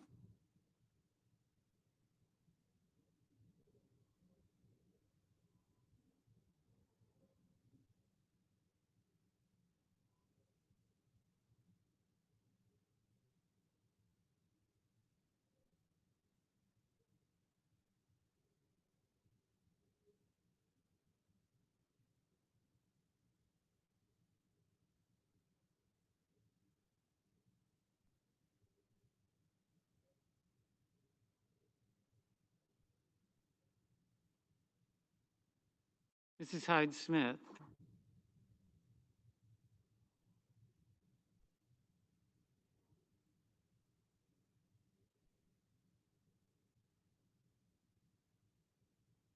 Mr. Inhofe.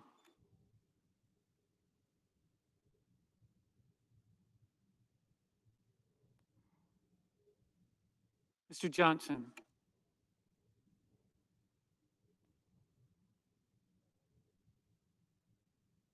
Mr. Kane. Mr. Kelly. Mr. Kennedy.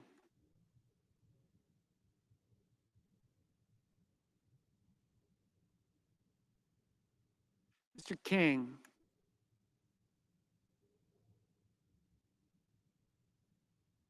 Ms. Klobuchar. Mr. Langford.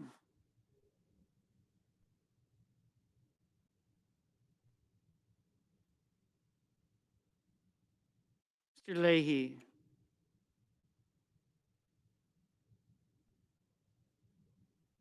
Mr. Lee.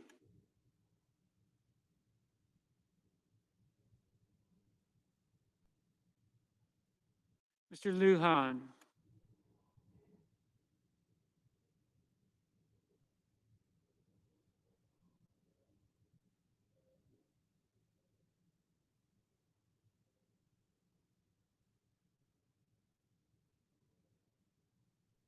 Ms. Lummis.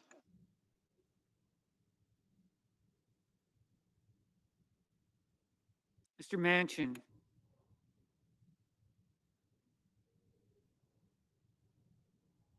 Mr. Markey.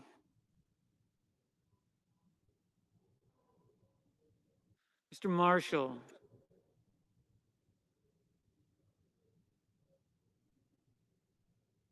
Mr. McConnell.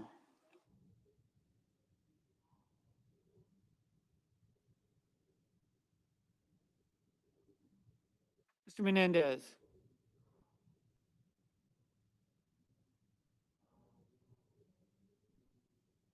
Mr. Merkley.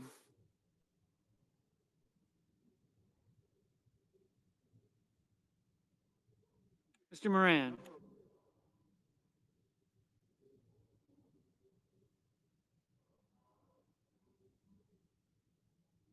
Ms. Murkowski.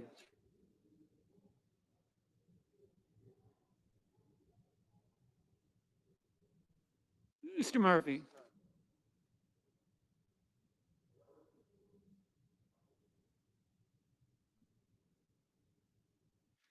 Mrs. Murray.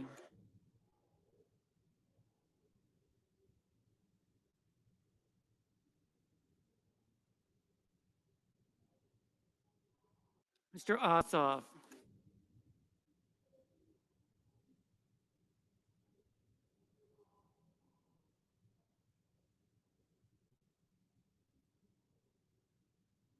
Mr. Padilla.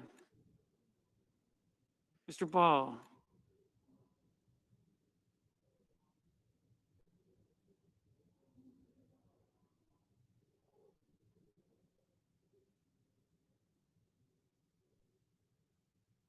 Mr. Peters. Mr. Portman.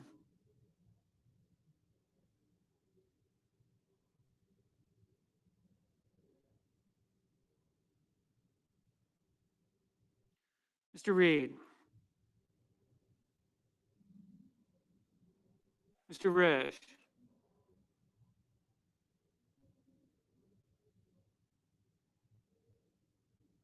Mr. Romney. Ms. Rosen. Mr. Rounds.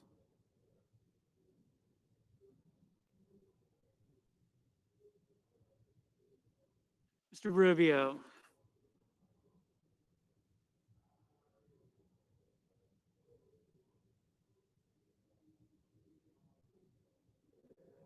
Mr. Sanders.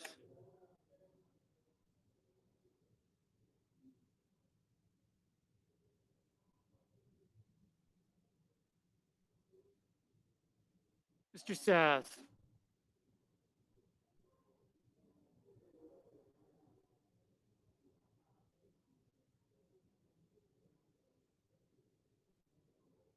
Mr. Schatz.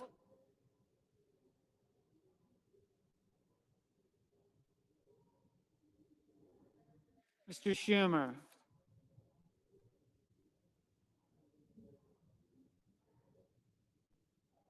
Mr. Scott of Florida. Mr. Scott of South Carolina.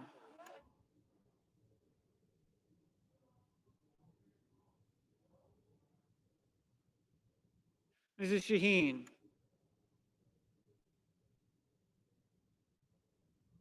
Mr. Shelby.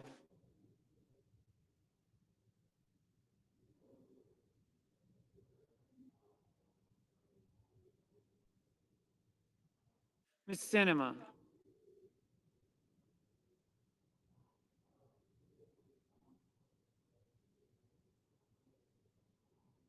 Ms. Smith.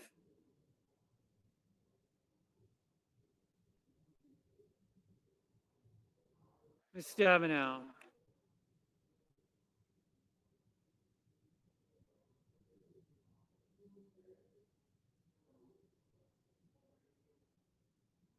Mr. Sullivan.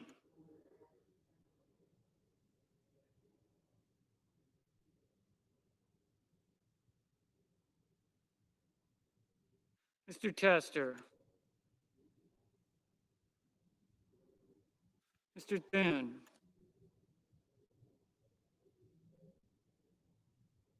Mr. Tillis.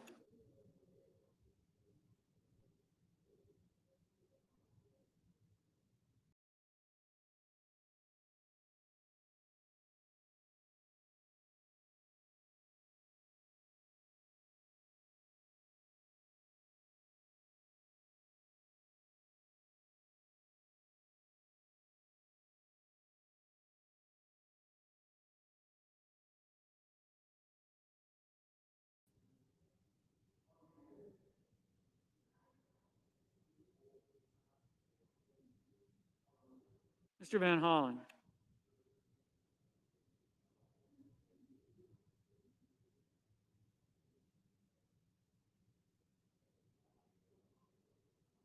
Mr. Warner.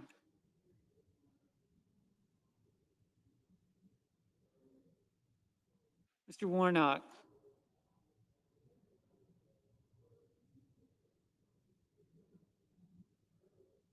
Ms. Warren.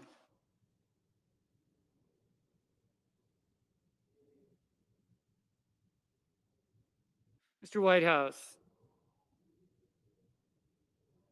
Mr. Wicker.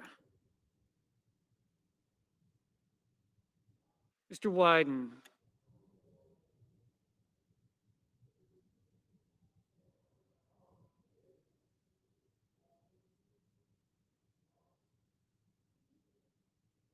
Mr. Young.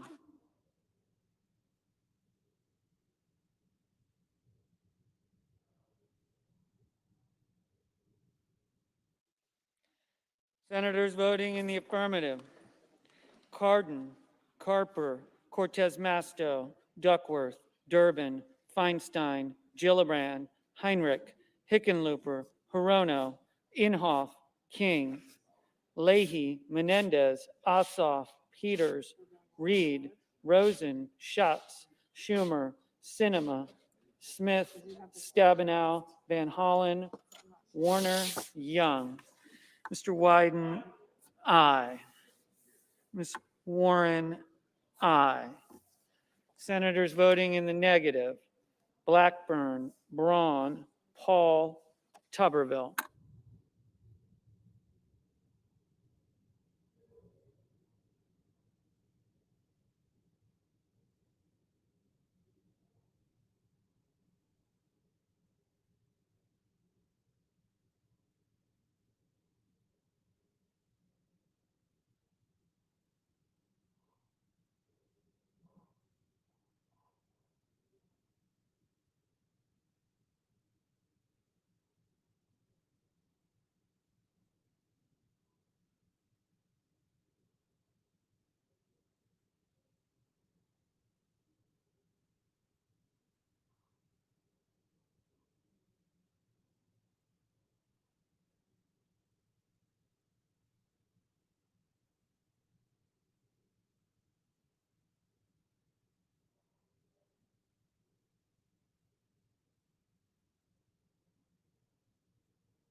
Mr.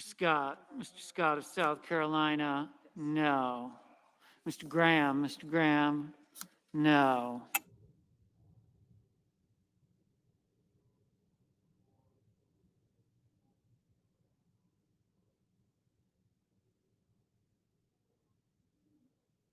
Mr. Graham, aye.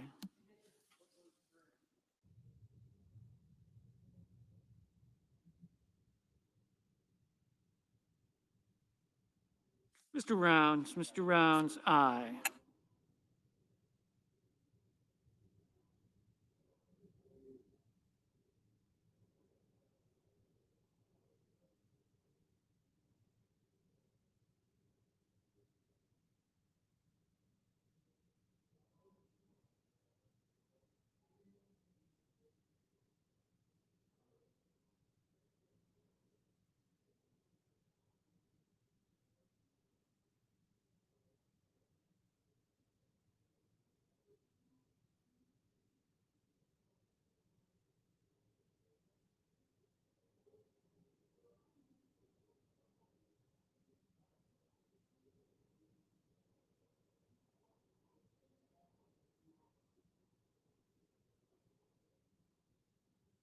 Mr. Booker, aye.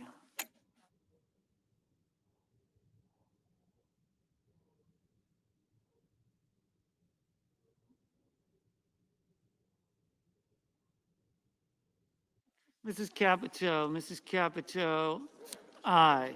Mr. Blunt, aye. Mr. Sanders, aye. Mr. Crapo, aye. Mr. Tester, aye.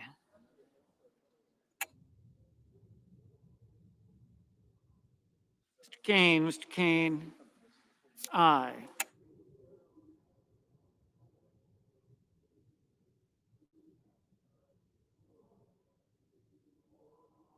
Mr.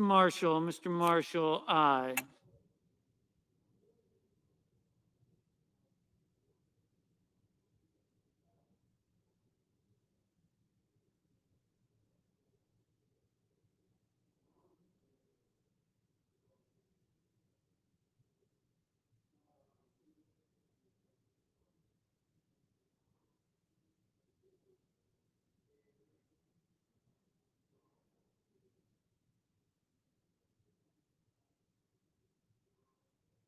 Mrs. Shaheen, aye.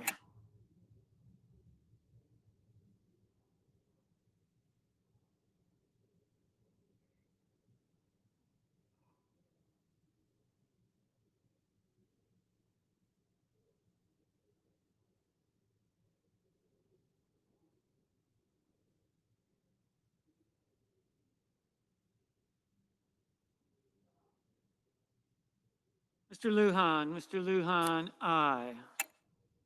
Mr. Whitehouse, aye.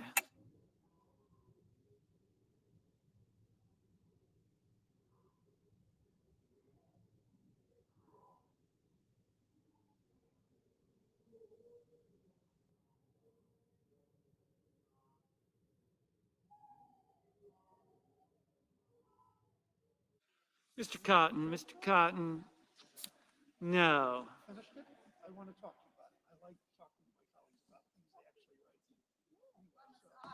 Miss Lummis, aye.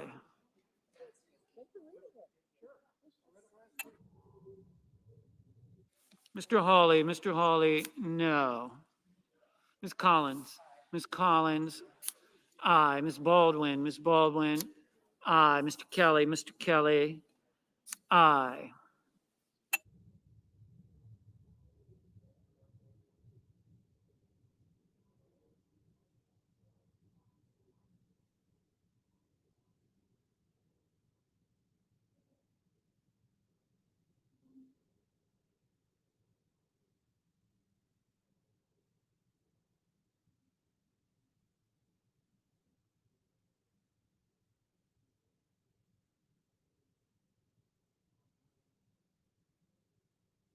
Mr. Burr, aye.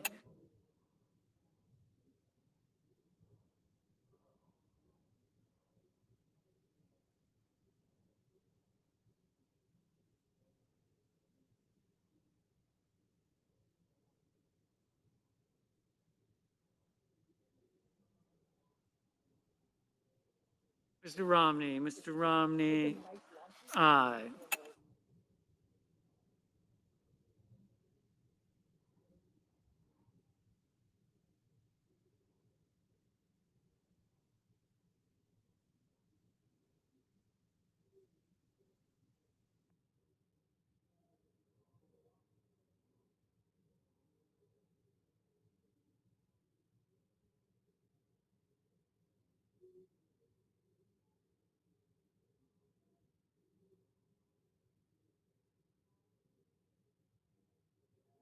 Mr. Padilla, aye.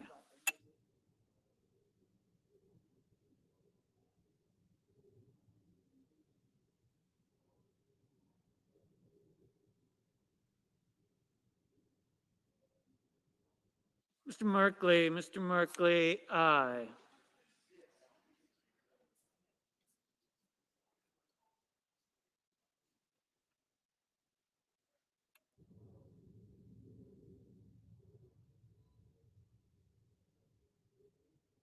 Mr. Shelby, no. Ms. Klobuchar, aye. Mrs. Hyde Smith, aye.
Mr. Kennedy, no.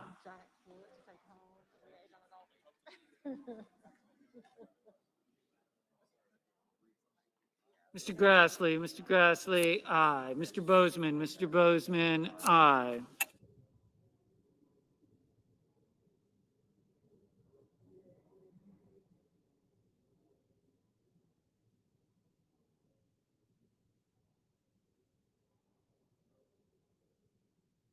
Mr.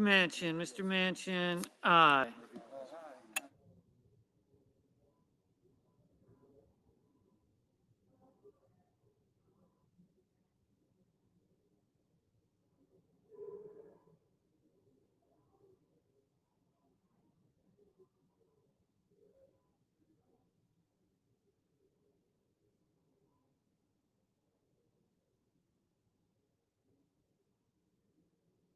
Ms. Cantwell, aye.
Mr.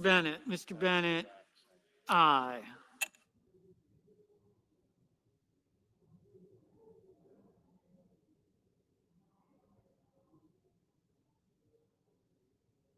Mr. Markey, aye. Mr. Johnson, aye. Mr. Lee, no.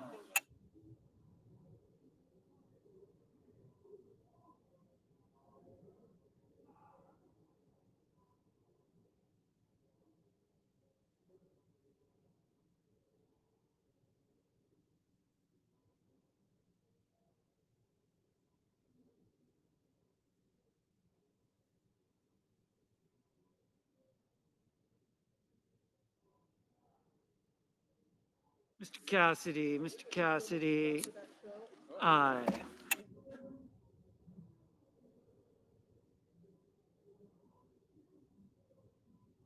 Mr.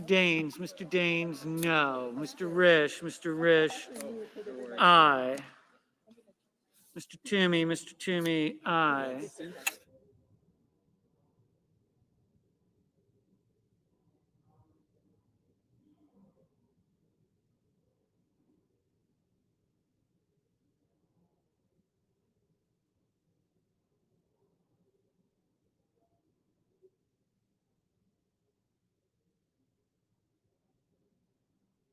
Mr. Coons, aye. Mr. Blumenthal, aye.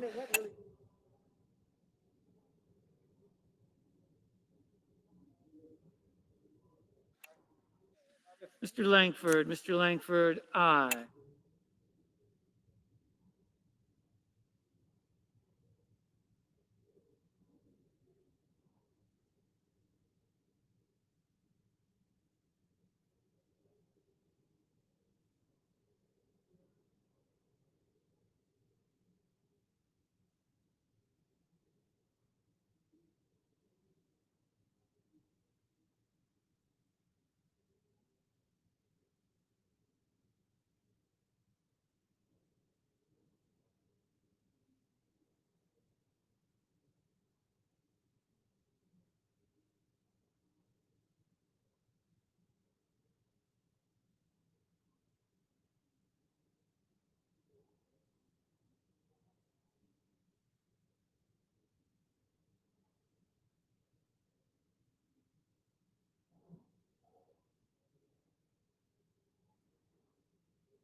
Mr. Murphy, aye.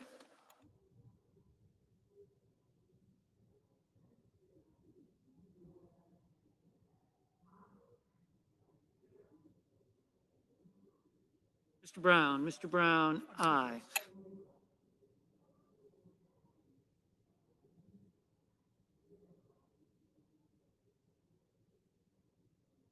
Mr. Warnock, aye.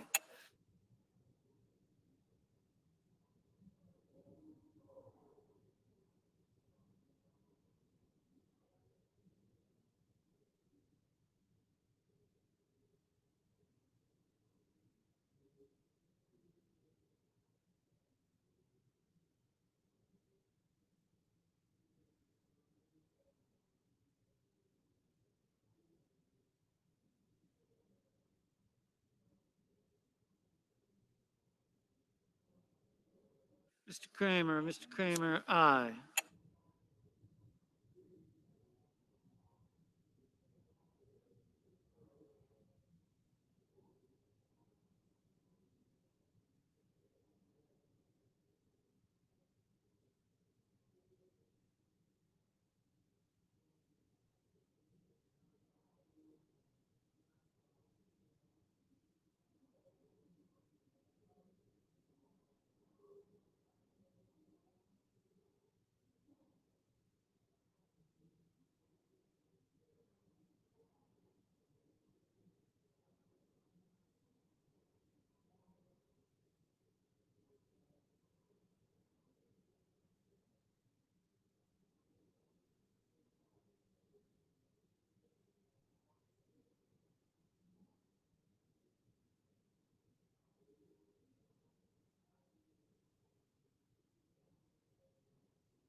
Mr. Casey, aye.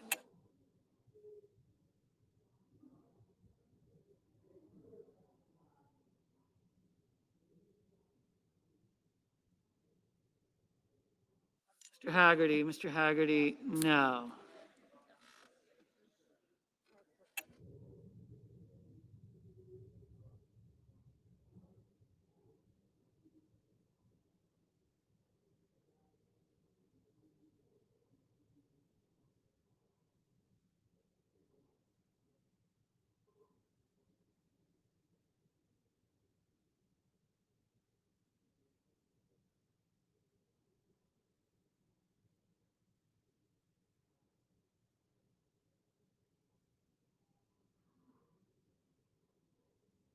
Mr. Wicker, aye.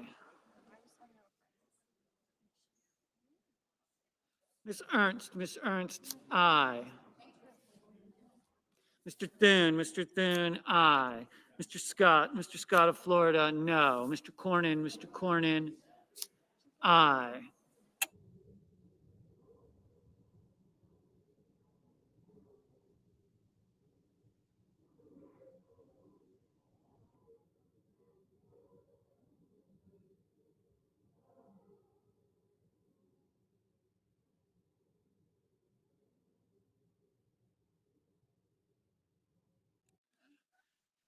Mrs. Fisher, aye.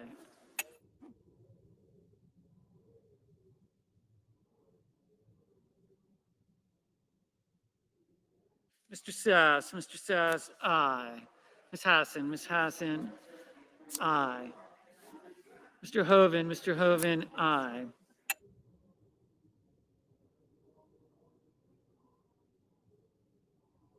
Mr. Barrasso, aye.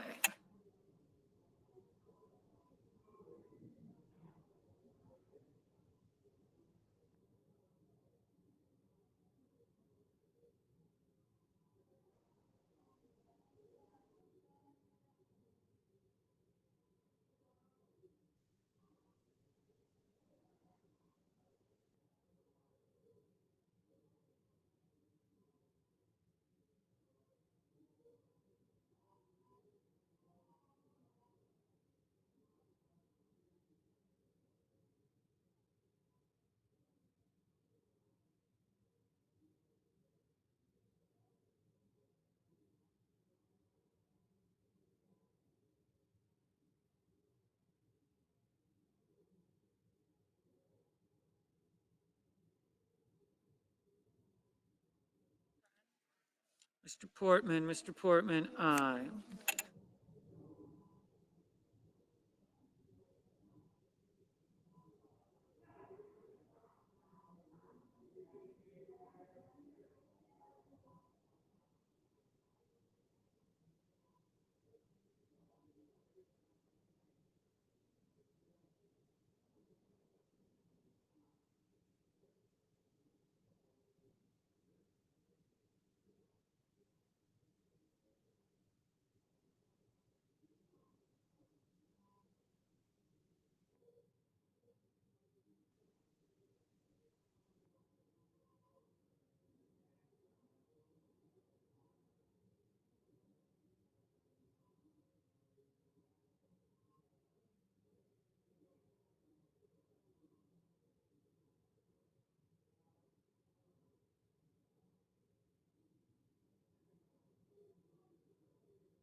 Mr. Cruz, no.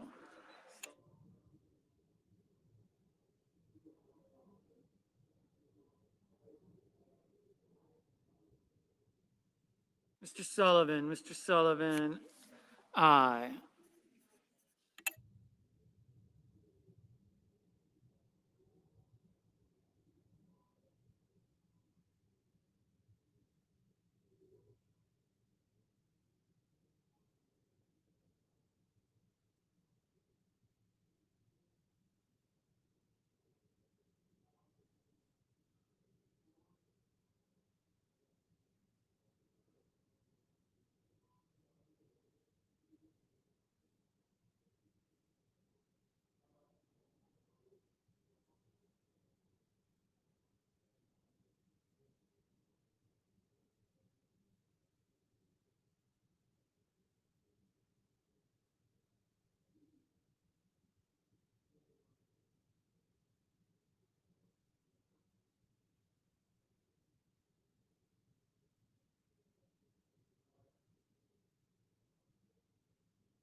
Mr.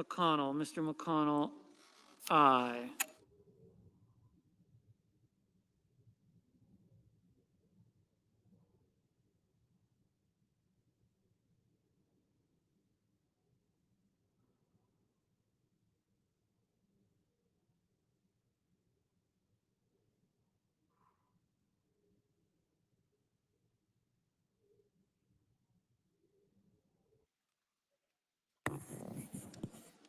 On this vote, the yeas are 81, the nays are 14. The motion is agreed to.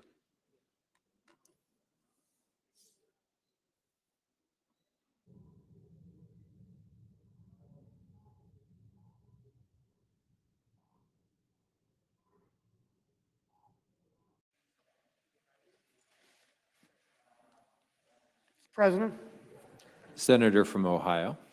Thank you, Mr. President. On Friday, Amazon, one of the world's largest corporations, successfully crushed the most recent union drive at one of their warehouses, where workers are organizing for a voice in the job. Let's be clear, this was never a fair fight. Amazon is perhaps the world's most powerful corporation. It would not be raking in profits without the hard work and dedication of its hundreds of thousands of American workers. Yet Amazon unleashed all that corporate power to fight those same workers. They harassed employees with anti-union propaganda. They sent misleading text messages and websites and flyers. Workers reported they don't even get enough time to go to the bathroom, to get enough time for bathroom breaks in the warehouse. That's how intense the company's pressure is.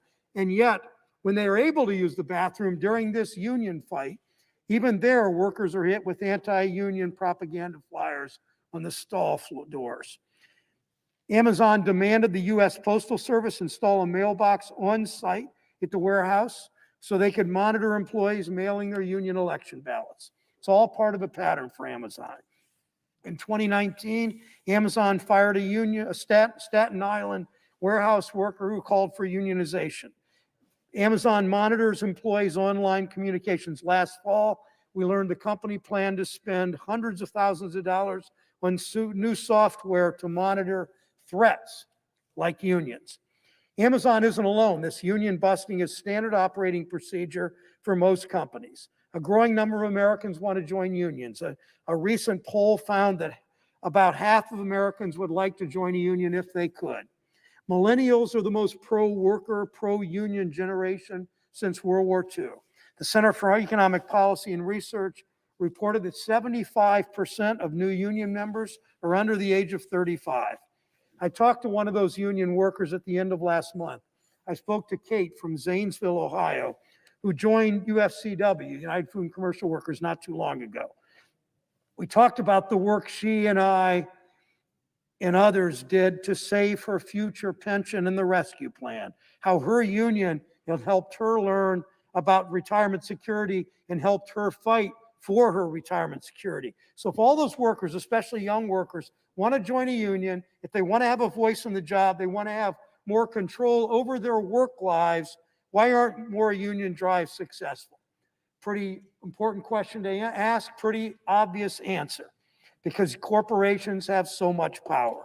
One union organizer told a reporter for the Huffington Post, when people hear there's an election, they think everybody gets to vote, there's a secret ballot, and so on. What they don't understand, what the public doesn't understand about union elections, is that the company has access to the workers 24 hours a day, 7 days a week, has enormous influence over their lives if they care to use that influence, and so often they do. Here's what he said. They can threaten, they can give a raise, they can demote, they can grant favors, or they cannot grant favors. Every worker knows that. This is what workers organizing are up against. There's nothing close, nothing at all resembling a level playing field for American workers. That's why we need the PRO Act, the Protecting the Right to Organize Act. Comprehensive overhaul of our labor laws to protect workers' right to stand together and to bargain for fair wages and better benefits in safer workplaces. It would level the playing field and finally, Mr. President, give workers a fighting chance against corporate union-busting tactics like we saw from Amazon. We know what's happened in this country. We know we've seen worker productivity go up. We've seen corporate profits go up. We've seen executive compensation skyrocket upward, yet worker wages are flat. Passing the PRO Act would strengthen the punishments against companies that violate workers' rights to organize and that retaliate against union organizers. It would close loopholes that allow employers to misclassify their employees as supervisors and independent contractors to avoid paying their fair share and to avoid giving workers the benefits they have earned and that they deserve.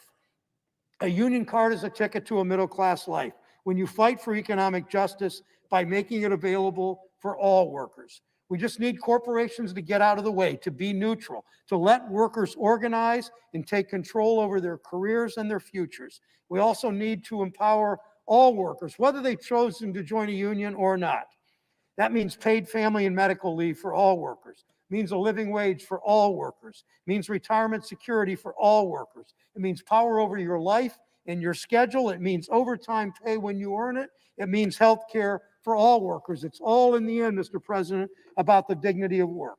Remember what Dr. King said, that no labor is really menial. No labor is menial unless you're not getting adequate wages. When you love this country, you fight for the people who make it work. That's what union organizers do in the face of overwhelming corporate opposition, like the billionaires at Amazon. And it's what all of us must continue to do until all work pays off. Mr. President, I ask that the following comments be inserted a different place in the record. Without objection. Thank you, Mr. President. I'd like to honor a longtime member of my Ohio staff, Matt Keyes. Matt's last day in our office is tomorrow before he moves on to a new opportunity, still in Ohio, still serving the people of my state, still serving the state that he and I both love. Matt's been with our office for 7 years, working with Ohio reporters to inform the public, traveling the state with me to hear from Ohioans. We've been to diners and drive-thrus. We've done press conferences in front of small businesses and schools and bridges. Before the pandemic, we spent hours in crowded union halls.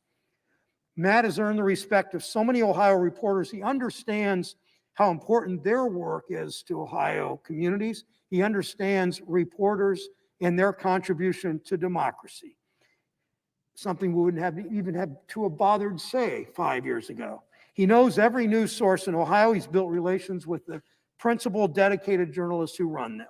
He has a deep understanding of our state. Matt knows Ohio as well as anyone. He went to college here. He stayed in Ohio. He dedicates his life to making our state a place where other young people want to stay too.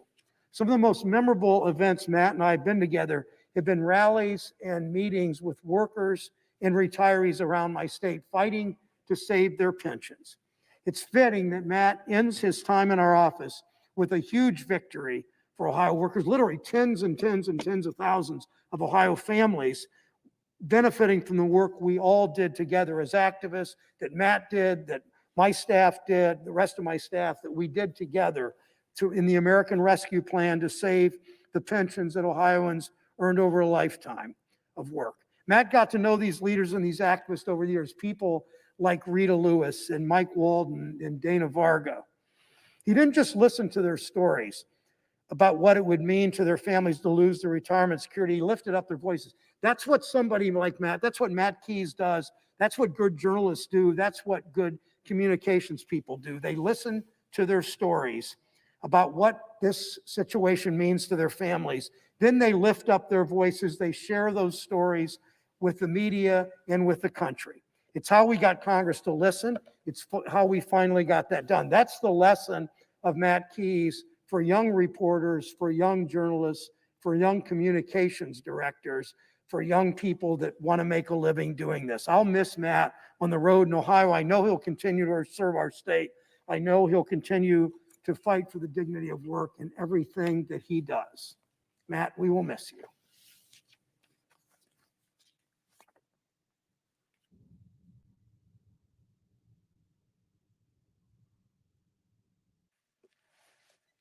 Mr. President, Senator from Ohio. I ask unanimous consent the Senate proceed to legislative session and be in a period of morning business with senators permitted to speak therein for up to 10 minutes each. Without objection. Thank you, Mr. President. I ask unanimous consent that when the Senate completes its business today, it adjourn until 12 noon, Tuesday, April 13th, that following the prayer and the pledge, the morning hour be deemed expired, the journal of proceedings be approved to date, the time for the two leaders be reserved for their use later in the day, and morning business be closed. That upon the conclusion of morning business, the Senate proceed to executive session to resume consideration of the nomination of Polly Trottenberg to be Deputy Secretary of Transportation. Further, I ask that the Senate recess from 12:30 until 2:15 to allow for the weekly caucus meetings. Finally, Mr. President, that the post-cloture time in the Trottenberg nomination be considered expired at 2:15 p.m. Is there objection? Without objection. If there's no further business, Mr. President, to come before the Senate, I ask that it stand adjourned under the previous order. Senate stands adjourned until 12 noon tomorrow.